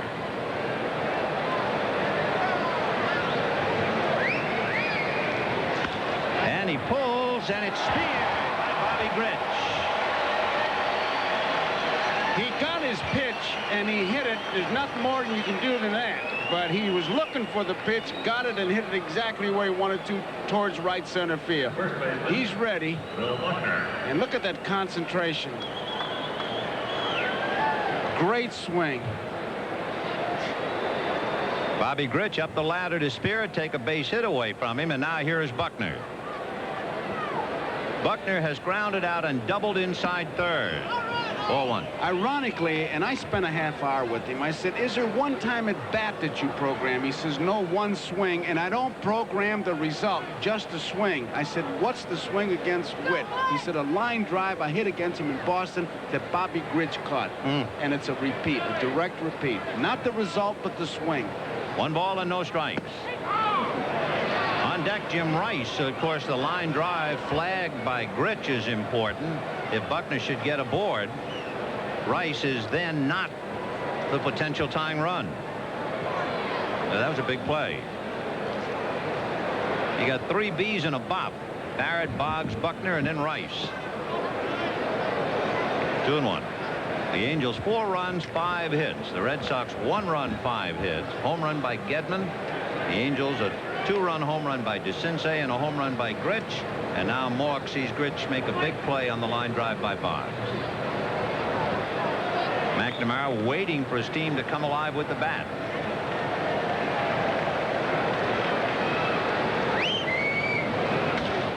High fly ball into left center. Brian Downing has some room. So when you look at the last 2 2/3 innings, Witt is not fooling people. He gave up a single and a double in the 4th inning, 2 singles and a line drive to short in the 5th inning, a line drive to second, and a 370-foot fly ball in the 6th, but he's getting away with it. When you can win and you don't have that real good stuff, and it doesn't appear that Witt's got his best Sunday stuff today, that's the difference between the mediocre average record and the good one. Gene Mork was talking about Candelaria, the left-hander, last night, who had no breaking ball at all and never could find it. And he was saying you can still win sometimes and not have a good breaking ball because there are a lot of hitters, and there's usually several in every lineup. The hitter will not even swing ever at a breaking ball unless you have 2 strikes on it. And he said you can start him off with a junky curveball for a strike and get away with it because he won't swing at it anyway. Do you ever think that way when you were calling pitches against hitters? Sure. Yeah. Because I never did believe that there are good breaking ball hitters. I mean, I just feel if you ask Santa Claus for a gift, you're going to ask for a fastball. 2-0. Ball 3. On deck is Don Baylor. I look at Rice and Baylor, and I think this would be the least likely team I'd want to start a free-for-all with. Oh, yeah. Can you imagine those guys? They can clear out an airport in 3 minutes. 3-0. In there. Witt so far, 5 2/3 innings. He has struck out 3 and no walks. This is as close as he has come. 3 balls and 1 strike. Fouled away. We get a report that they are removing the tarp at Yankee Stadium. So Minnesota leading 5-1 in the 5th inning. And evidently they will resume play soon. Beautiful day here in Southern California.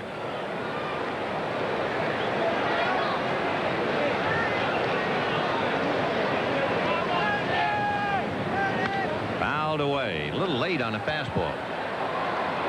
We can duck in a couple of scores for you. White Sox Baltimore 1-1. Baltimore starting to make a move. They're playing well. Sent out 3, brought up 3. The Cardinals leading San Diego 3-0. San Diego's just stopped dead in the water. No score. Toronto Oakland in the 2nd inning. And the Dodgers Cubs scoreless in the 2nd. 3-2. A high smoke to get rid of him. 4 strikeouts for Mike Witt. 4-1 California.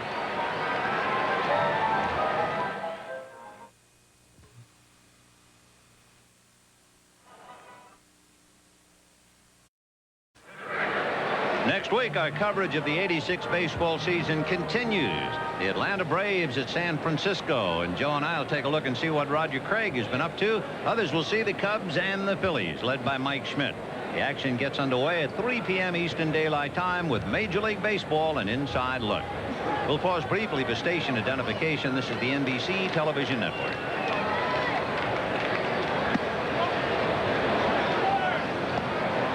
George Hendrick, the batter, followed by Bobby Grich and then Dick Schofield. We're in the bottom of the 6th inning. The Angels leading 4-1.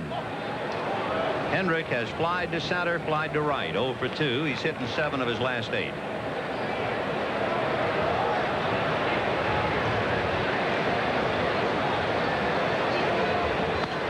High foul behind the plate and out of play, apparently. Gedman back to have a look, and that's it.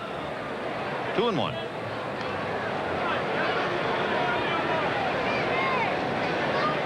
Red Sox struggling with their injuries. Boggs with a back, Buckner hurting, Rice with a knee, Armas on the DL. Gedman's had a bad shoulder and a bad back. Then they lost Nipper, of course, Hurst, and Sammy Stewart, although they're all back now. Line drive, foul.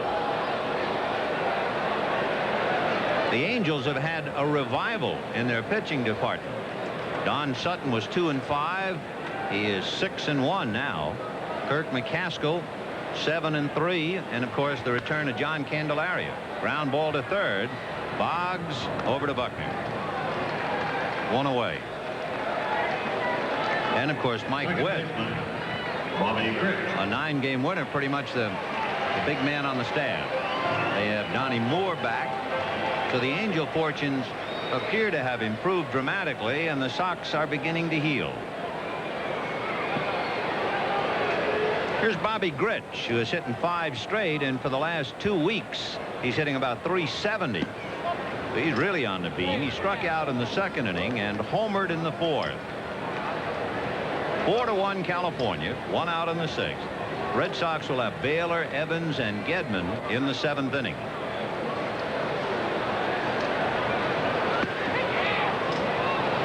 Two and one. You mentioned Don Sutton a moment ago, Vin. He's one of the pitchers who likes to watch the game on television when he charts the pitches. He's in the clubhouse watching this game, charting that pitch from our cameras. High tech or cooler? What do you think? Cooler. Cooler. It's been around too long to worry about high tech. That's right. Cooler. 2-1. 2-2. Yeah, Sutton's in the clubhouse. Seaver's wearing sunglasses on the bench.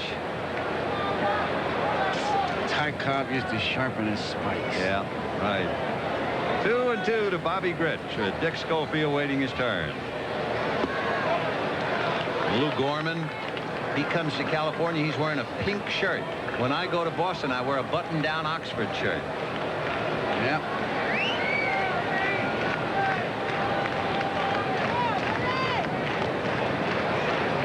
Inadvertently fouled tip. He was on his way to ball 4. So still 3-2 to Bobby Grich. The Angels at home, and they're not enjoying it. As we mentioned, they've lost 6 out of 8. You know how things are going? At the All-Star break, the Angels were the only American League West team to be a winner on the road. The only one in the West. A 1-out single by Grich. Hit number 1 off Calvin Schiraldi, and it'll bring up Dick Schofield.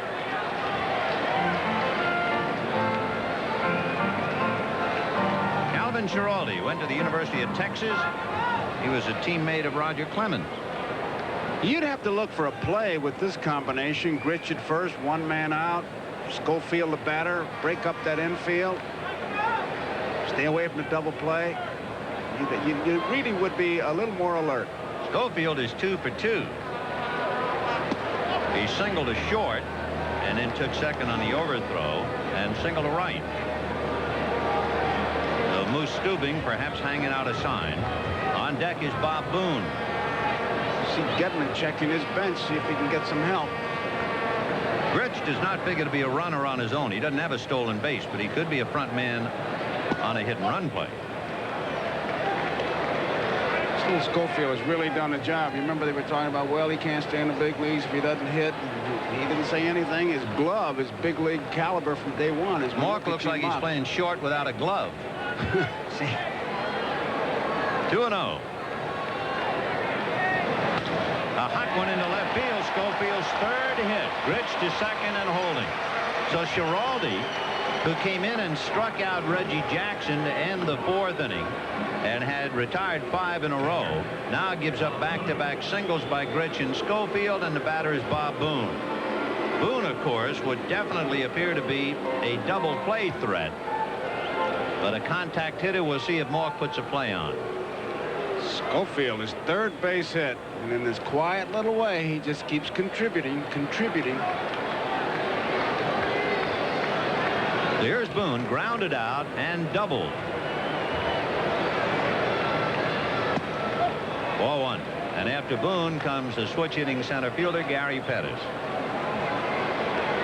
We get the report now. Officially, they are resuming play at Yankee Stadium. They're in the 5th inning. Minnesota leading the Yankees 5-1. Meanwhile, if Schiraldi is starting to lose it, they get Tim Lawler up down in the Sox bullpen. I got to believe Gedman went out there telling 2 things. Number 1, you don't want to throw that fastball up there. And Sammy maybe Stewart some up signs as we see Stewart, the big guy.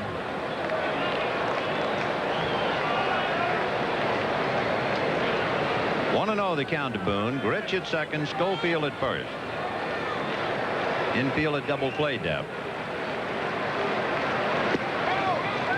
Strike. 1 ball and 1 strike. Boone, another look down at the Moose.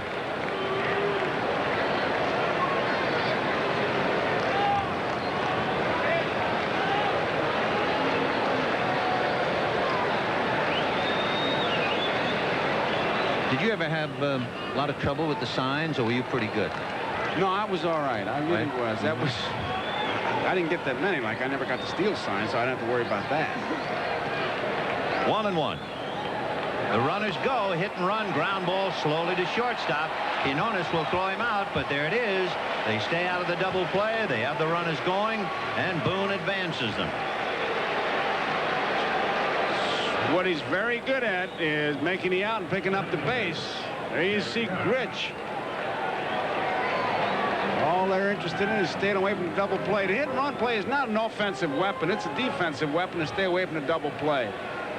So Bob Boone, remember in the 3rd inning, he went to the right side to get Schofield over to 3rd, doubled in the 4th, and advanced 2 men in the 6th. It might show him only 1 for 3 in the box score, but he's doing a lot better than that. And here is Pettis with first base open. 0-1. It's the guy he wants with Reggie in that on deck circle, and he's shortening him up at 1st and 3rd. Last night he beat out a bunt. 1-0. That's in there. Pettis, as you saw, has 2 home runs. He's had 7 in his career. All of them have been hit against right-handers. That's all right, Reg. George would be proud. 1-2.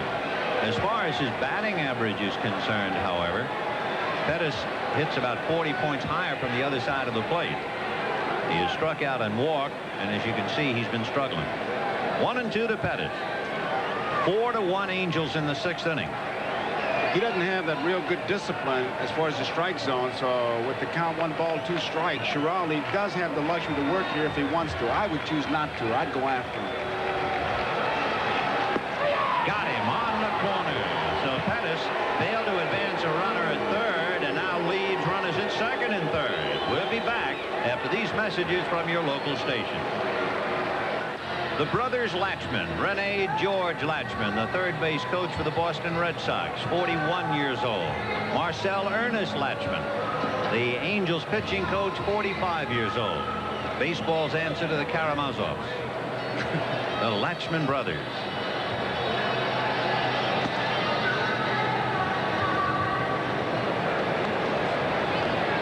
Don Baylor, Dwight Evans, and Rich Gedman in that order in the 7th inning. Cubs leading the Dodgers 3-1 in the 3rd. Cardinals 4-1 over San Diego. The latest scores we get. So Mike Witt into the 7th inning again. Baylor has struck out and then was involved in that wild 4th inning when he hit the fly ball to shallow center. That's fouled back out of play. Pettis took his eye off to see what Buckner was doing on a tag up and dropped it. And the Angels came out smelling like a rose, getting a double play. That tells a lot. I guess the biggest thing about those numbers is, and Baylor would be the first to point it out, he has gotten so much press with the Red Sox that people have somewhat overlooked Mike Easley. Oh, was he fooled on that? 0-2.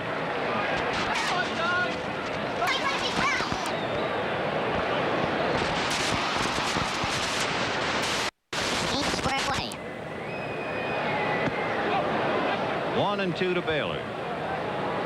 One thing about the Angels, they're not going to beat themselves. They have committed the fewest errors in the major leagues. So you get them out in front, they will not undermine their own cause. 2-2.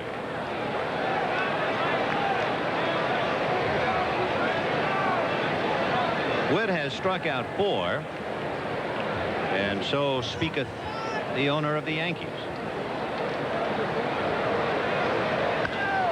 Hit to center, and Gary Pettis is right there. So that takes care of Baylor. And suddenly Witt is starting to get people out. He's retired 6 in a row since Quinones singled in the 5th inning. Dwight Evans. Dwight Evans struck out and singled.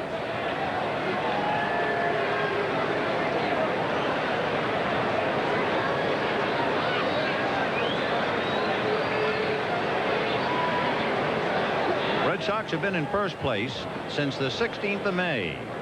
And the Yankees have been chasing them doggedly. They trail by 4. Do the Yanks. 1 ball and no strike. The Yankees are also trailing by 4 today. It's Minnesota 5, Yankees 1 in the 5th inning. Rain delay, but they're playing again at Yankee Stadium. 1-1.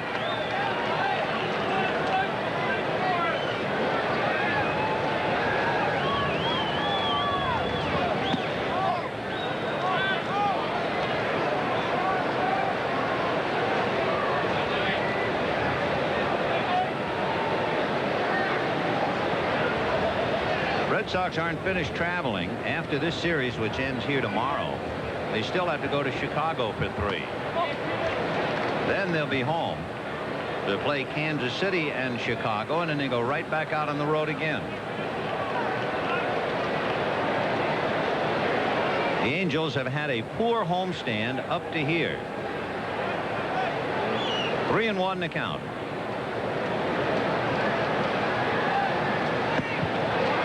And there's ball 4. The Angels are 2-6 on the current homestand. That's the most losses Gene Mauch has had his club have at home since '84. They haven't lost 7 at home since '84. There you see they move to the 6th inning. It is an official game now. Minnesota leading 5-1, and we understand it is still drizzling in New York. So Evans gets Witt's first walk. And Rich Gedman, who homered and lined out, coming up. He's gone the other way with Witt. Homered to left, lined out to short. Pulls on the ground to Gritch. They'll get 1. They get 2. 4-6-3 double play. And the Red Sox are turned away in the 7th inning.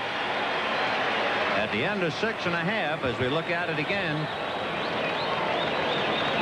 another edition coming up of the 7th inning stretch. Would you please join Ed?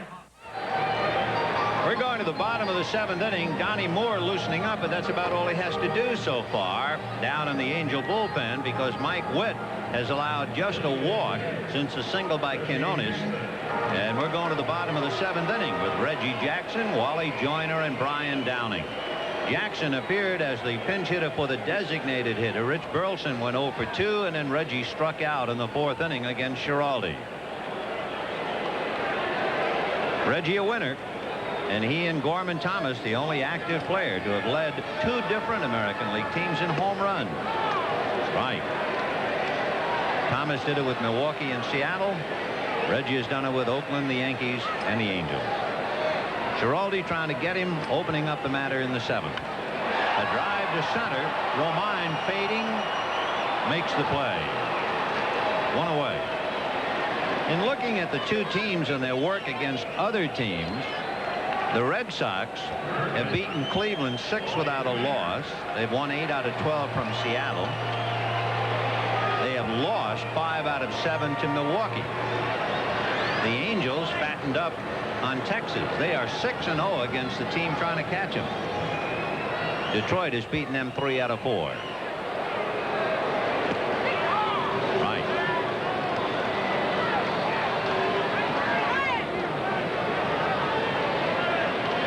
Joyner twice flied to center and grounded out.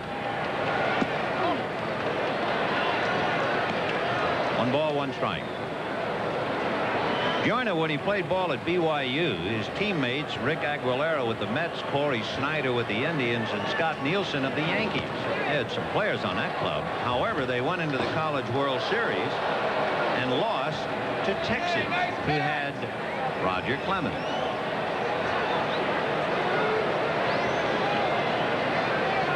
Look at those numbers. 360 in July. Ground ball right on the bag. It's going to be a fair ball, and the out to Schiraldi. I think Joyner might have been doing just a little umpiring. Close play, but Buckner stayed with it to get him. 3-1. Left fielder. He really did slow up. I think if he runs all the way, he's got himself a base hit. But that's one of those when you hit, you umpired, and he obviously umpired a foul. So 2 down in the 7th, and Brian Downing the batter. Downing is flied to center, walked and grounded out. If you're not keeping score and you wonder about the Red Sox, in the 8th inning, they'll have Ray Quinones, followed by Kevin Romine, and then Marty Barrett. If anybody gets on, Wade Boggs. 4-1 Angels in the 7th.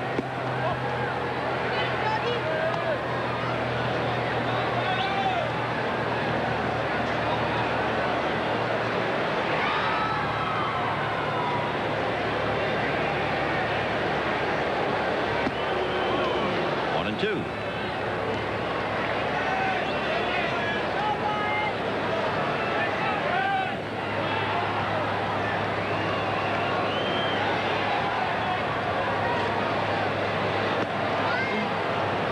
And 2 strikes. Tomorrow it's Don Sutton with a record of 8-7 going against Tom Seaver 4-8.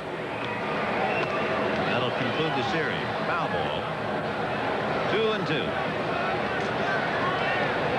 Put them together, you have 613 career victories.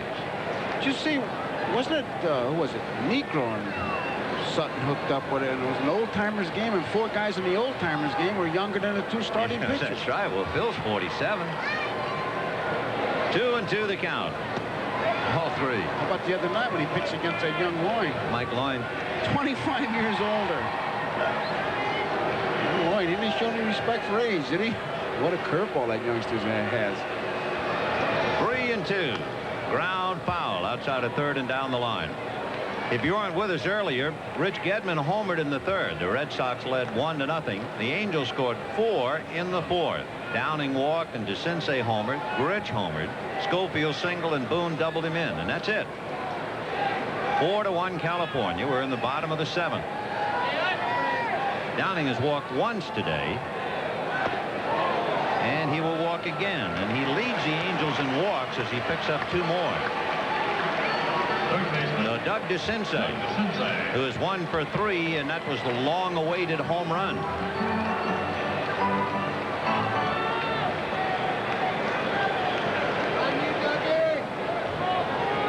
So Downing at first, and here's DeCinces.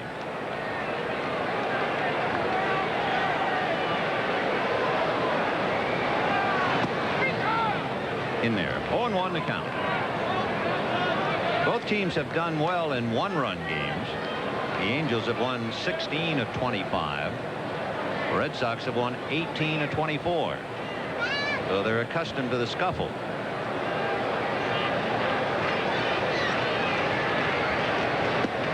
Good breaking ball. 0-2. Downing, I think, thought it was low and away. So as you can see, the Angels and the Red Sox, the top 2 teams in 1-run games. Baltimore only 6.5 games back, along with Cleveland. There's a lot of race to be run.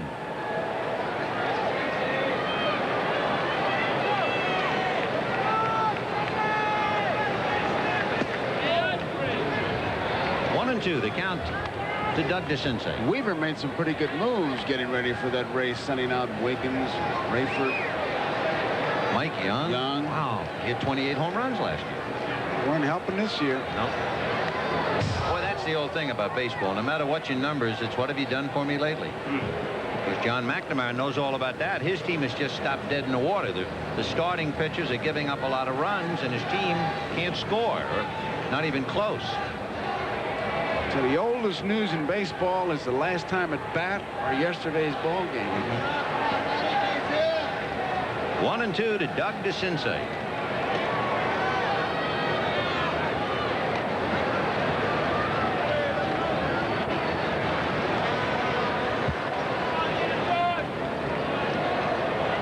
7th meeting of the year between the two clubs. They've split the previous 10.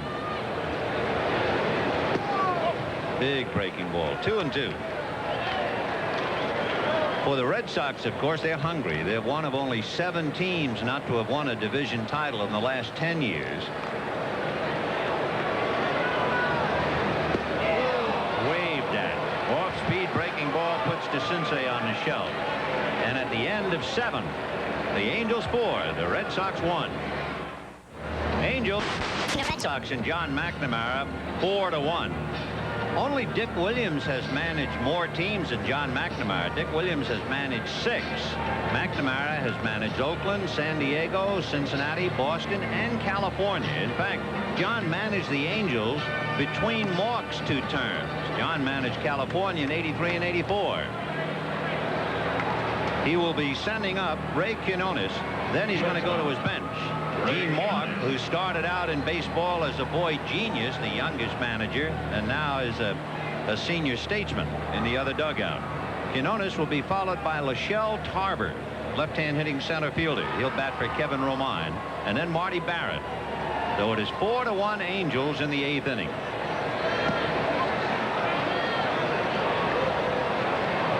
And you can see Minnesota has taken a little heat and pressure off the New England area. And it's still raining. And they're still playing. 2-0 the count to Quinones. They'll be watching Witt now, leading by 3 in the 8th inning. In fact, the Angels will get Donnie Moore up in the pen. 2-0. In there. There's Donnie Moore. He went 50 days before he got his 8th save. He'd been on the disabled list. He held up. And now they check, and at first base, Tim McClellan says strike. And Quinones has the count 2 balls and 2 strikes. Take another look. The dreaded half swing. No. Remember when they used to say you had to break your wrists? That doesn't count anymore. Yeah, I've asked so many umpires about the so-called half swing. Little pop fly, and it'll be Grich looking to help. He's lost it in the sun. He bumps with Joyner. Joyner caught it. And he gives it to Grich as if to say if he wanted it that badly. They're laughing about it. What a way. Grich is probably saying, hey, don't run into me. If you get hurt, boy, you're a franchise. Rich was having trouble, and that big mid of Joyner makes the play, and they go into a tumbling act. And you get the feeling that whatever the Angels do today, it will come out right. Whatever the Red Sox do today will come out wrong. And all you have to do is go back to the 4th inning. The Red Sox had runners at first and third and 1 out. Baylor hit a fly ball to shallow center, and Pettis dropped it. And you think, well, that's going to make a big inning. It made a double play instead. And the Red Sox have been shaking their heads ever since. And in the bottom of the 4th, the Angels scored 4, and that's been it. Sox haven't had a hit since Quinones singled in the 5th inning. And here is Lachelle Tarver.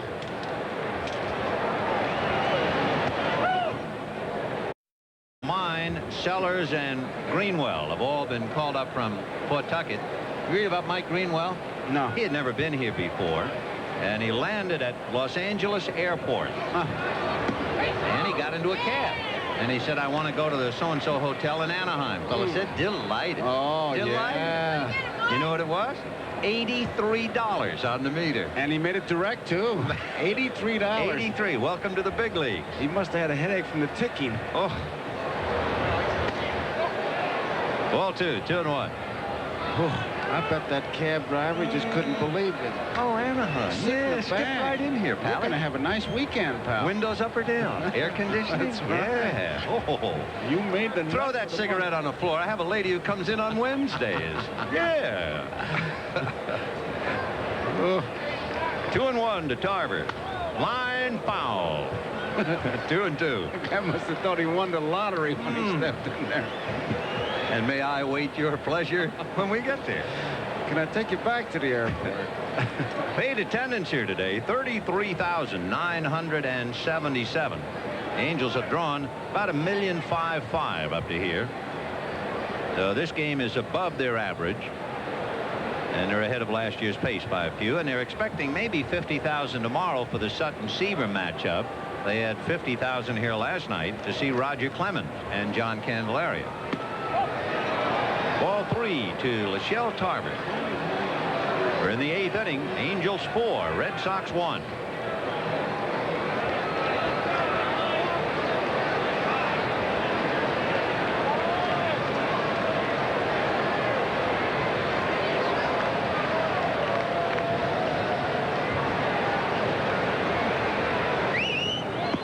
And that's outside. So the Sox get Tarver aboard on a walk. The only base runners they've had since the 5th inning. A walk to Evans and now the walk to Tarver. And those are the only 2 walks given up by Mike Witt.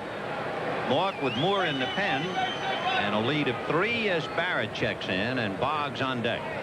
Barrett flied to right. Marcel Latchman checking with the bullpen.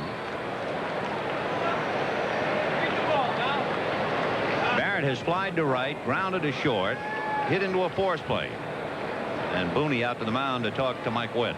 I think this is one of those buying times kind of visits where you go out there and just say, hey, look, I'm just out here because they sent me out here. I want to get a little more time for Downey. I don't know what they're going to do. And you look at the umpire. If he starts out to you tell me, and I'll head back to home plate. Now here goes the umpire, and here comes Boone.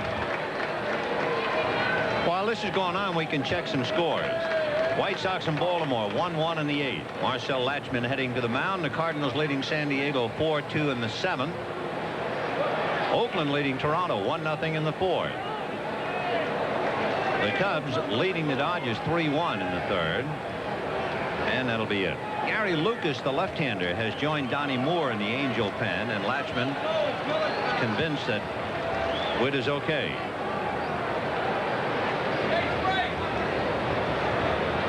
Marty Barrett has hit 2 home runs, and Wade Boggs has hit 5.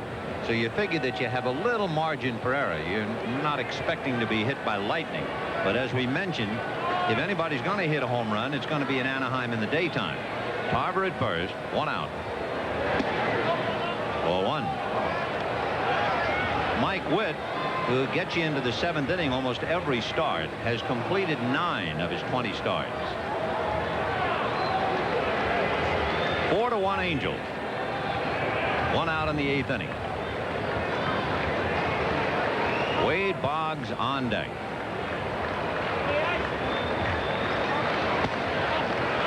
And now Witt is struggling a little. 2-0.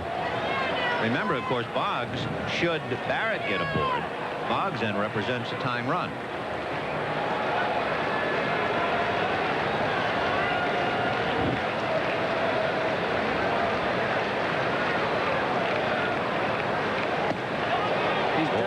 Definitely aiming the ball now. He's been high. His wildness, he's been consistent. I mean, consistently wild high. The old baseball bromide, he's just not bending into the pitch. But he's definitely aiming the ball. He loses him, I think they'll make a change. 3-0. Right. 3-1. So perhaps Mike Witt leading 4-1, battling to stay in the game, and he's huffing and puffing a little bit. He's thrown him nothing but fastballs. He's wanting to throw strikes. He just hadn't been able to do it. Head is shading just a tad over towards right center. And he threw a breaking ball, a little slider for a strike. Laid off that big overhand and three-quarter curveball that he was throwing earlier in the game. It's been hard stuff. 3-2 to Barrett. 1 out in the 8th inning. Angels 4, Red Sox 1. At first is Lachelle Tarver, and on deck, Wade Boggs.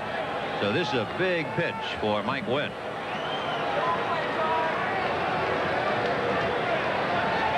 Tarver held on by Joyner.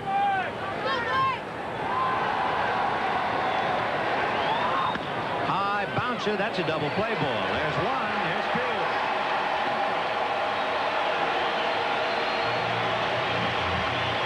So Witt is out of it, and it remains 4-1 Angels. There is one play that has killed the Red Sox today, and that took place in the 4th inning. It not only involved Bob Boone, but watch. With runners at first and third, Pettis drops. Did Boone tag Buckner? But take another look as Hendricks a strike. You tell me if Boone tagged him. Watch Boone's reaction after Buckner gets by him. Looks like he slides under him. Now watch Boone go after him like, I missed him, I'll get him now. There's a drive into left center field, falling for a base hit. So Hendrick opens up the 8th with a single. And the batter will be Bobby Grich. 8 hits for the Angels, 3 off Schiraldi. The Angels today, their 6, 7, and 8 hitters are 6 for 9. Grich has a home run and a single. Schofield has 3 singles, and Boone has a double, while advancing runners at each at bat. 4-1. Then, of course, you had DeCince's home run with Downing aboard. Michelle Tarver, who batted for Kevin Romine, is in center field. Bottom of the 8th inning, 4-1 California. Boggs, Buckner, and Rice in the 9th inning. Looks like Gene wanted to stay away from a double play. Went to the bunt first pitch. And the second pitch. Strike. 1-1. Both Buckner and Boggs trying to put the pinch on. And Grich checking with Moose Steuben. Dick Schofield, who is 3 for 3, is on deck.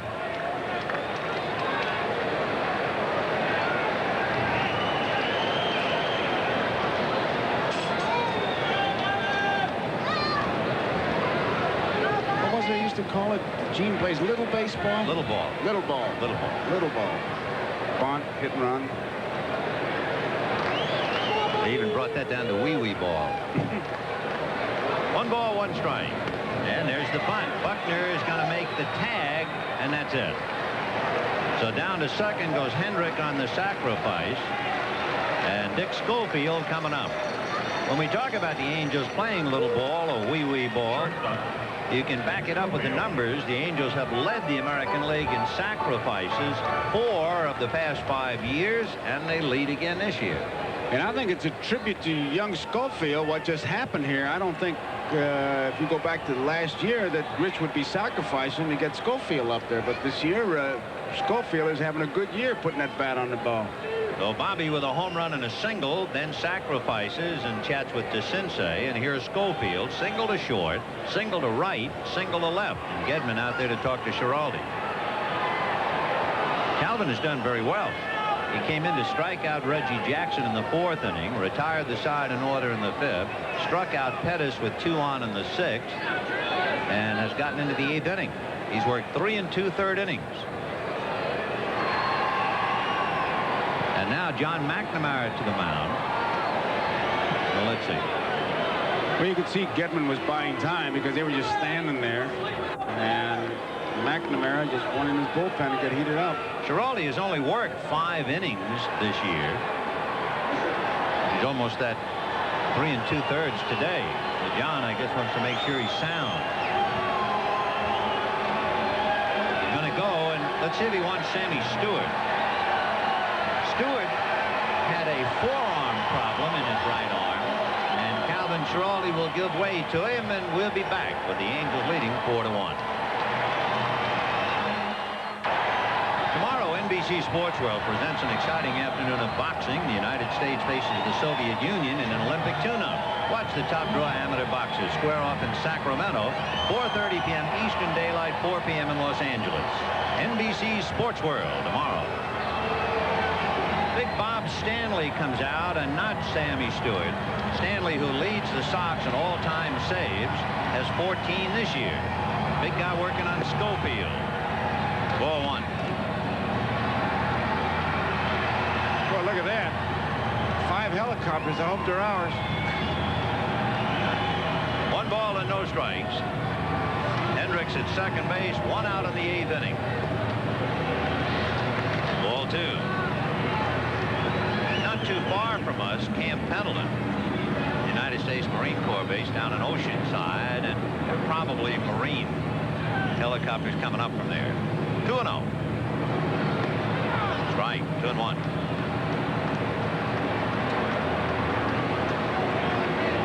So Schofield 3 for 3, hitting .239, trying to pick up Hendrick.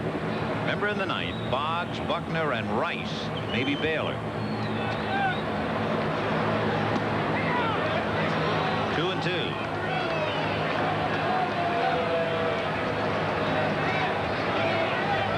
Angels 4 runs, 8 hits. Red Sox 1 run, 5 hits.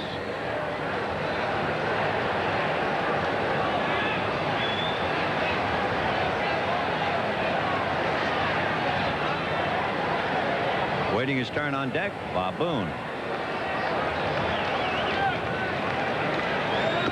High chopper, tough play for Quinones, but he gets the high bouncer. If he had to play it on another bounce, he would have been in trouble.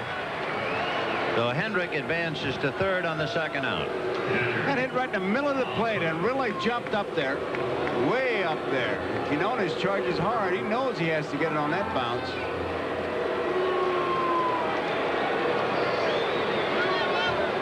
So 2 down as the young shortstop makes his play. And Bob Boone coming up. Grounded out, doubled, grounded out again, 1 for 3. Boone has been a very tough out. In a sense, he has done what he wanted to do each at bat. He advanced Schofield when he grounded out in the third, doubled in Schofield in the fourth, and advanced Schofield and Grich when he grounded out in the sixth, the hit and run play. And he hits a line drive, flagged by Marty Barrett. No runs, 1 hit. Hendrick is left. And at the end of 8, 4-1 California. The California Angels leading 4-1, and the Major League Baseball game of the week has been brought to you by Yugo. Everybody needs a Yugo sometime.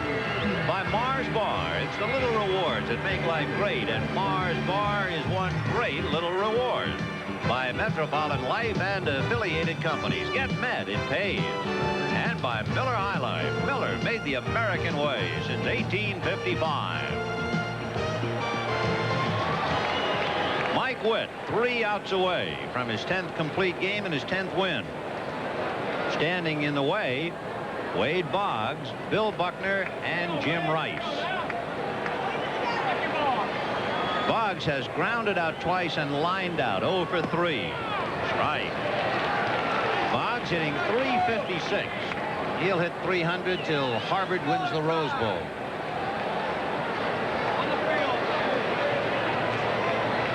Piece of paper has flown on the field to stop the action. Boggs on his way for a 4th straight 200-hit year. Hard to believe Ted Williams never had a 200-hit year.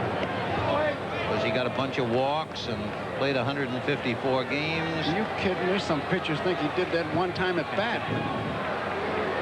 There's Wade's numbers. That's hard to believe. Williams never had a 200-hit year. 1 ball, 1 strike. Fouled away. Another thing that's hard to believe, if you want to take Tony Armas and Jim Rice together, they have 13 home runs. Wally Joyner has 21. You want to take Tony Armas and Don Baylor together, they have 21, equaling Joyner. That's a surprise. A foul ball by Boggs might be telltale, and Boone is going out. The reason I say that, the 3 times that Boggs has gone out, he's pulled the ball. That's the first time he tried to go the opposite field, and I think that there's Armas right there.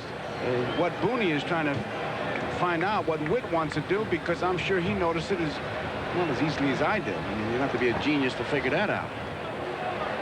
1 ball and 2 strikes. Gene Morg sweating out Mike Witt and the fact that his ball club has been playing so poorly at home. They've lost 6 of their last 8 games here in Anaheim.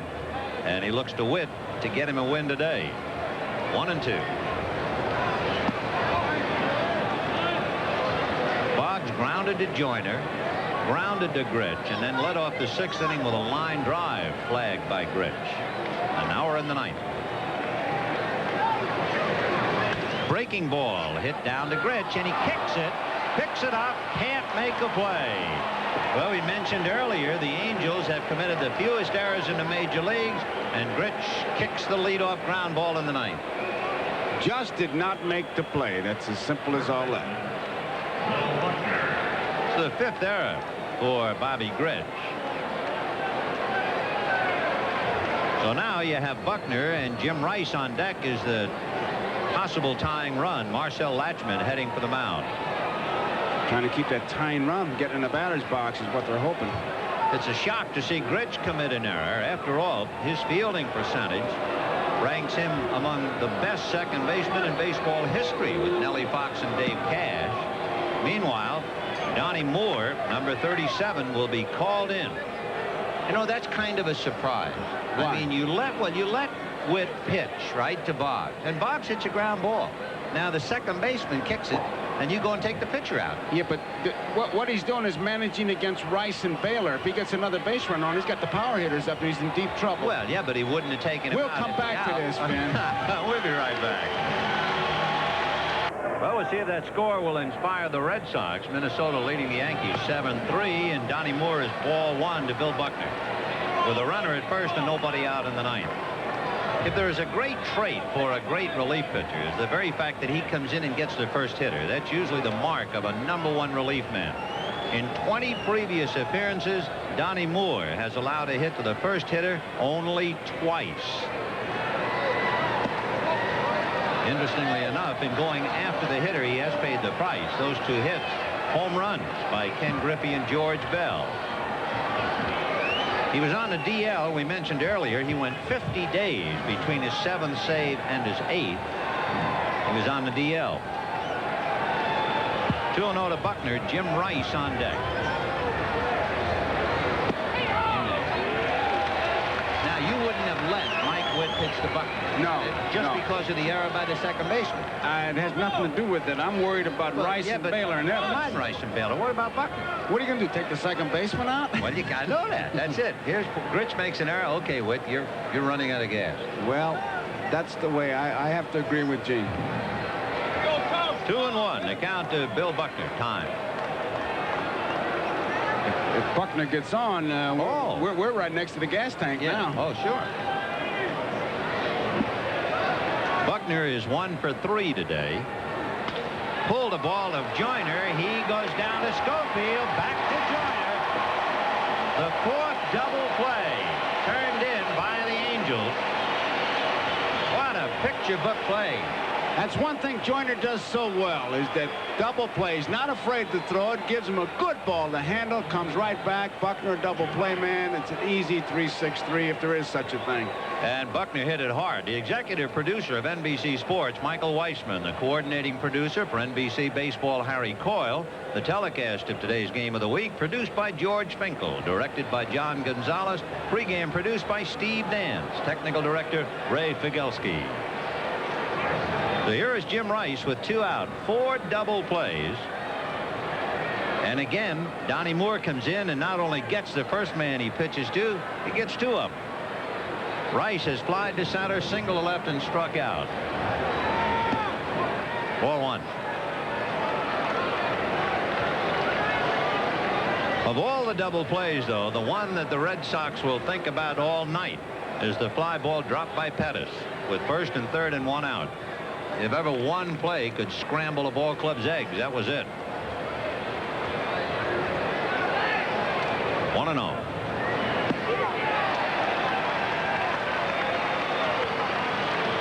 Donnie Moore trying for his 9th save to hand Mike Witt his 10th win.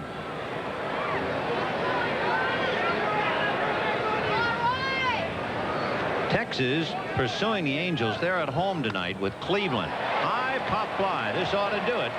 It will be Grich. And that's it. Boston hitters, the last 14 went without a hit. Their last hit was a single by Quinones way back in the 5th inning. So they were completely stopped dead in the water. 9th save for Donnie Moore as Gene Mauch saw Witt go 8 innings and win his 10th. This week's NBC Miller Lite Player of the Game is certainly pitcher Mike Witt. And Miller Lite is happy to present a check for $1,000 in the name of Mike to the National Multiple Sclerosis Society. He allowed 1 run and 5 hits while striking out 4, and then Moore came in and slammed the lid down. And the Angels win it 4-1 and put some heat on Texas tonight. Yes, they did. It's a kind of a ball game. The home runs were the big things, but they also, the Angels, to use the cliche, Ben, they know how to play. I mean, Boone, indicative of what I've just said. He makes the out, picks up the bases. So Angels, right in there. Another Witt will figure. It's Bobby Witt of Texas due tonight. Next week, our game of the week, the Giants in Atlanta or the Cubs in Philadelphia. We'll be in San Francisco. For Joe Garagiola, Vin Scully, a very pleasant good afternoon.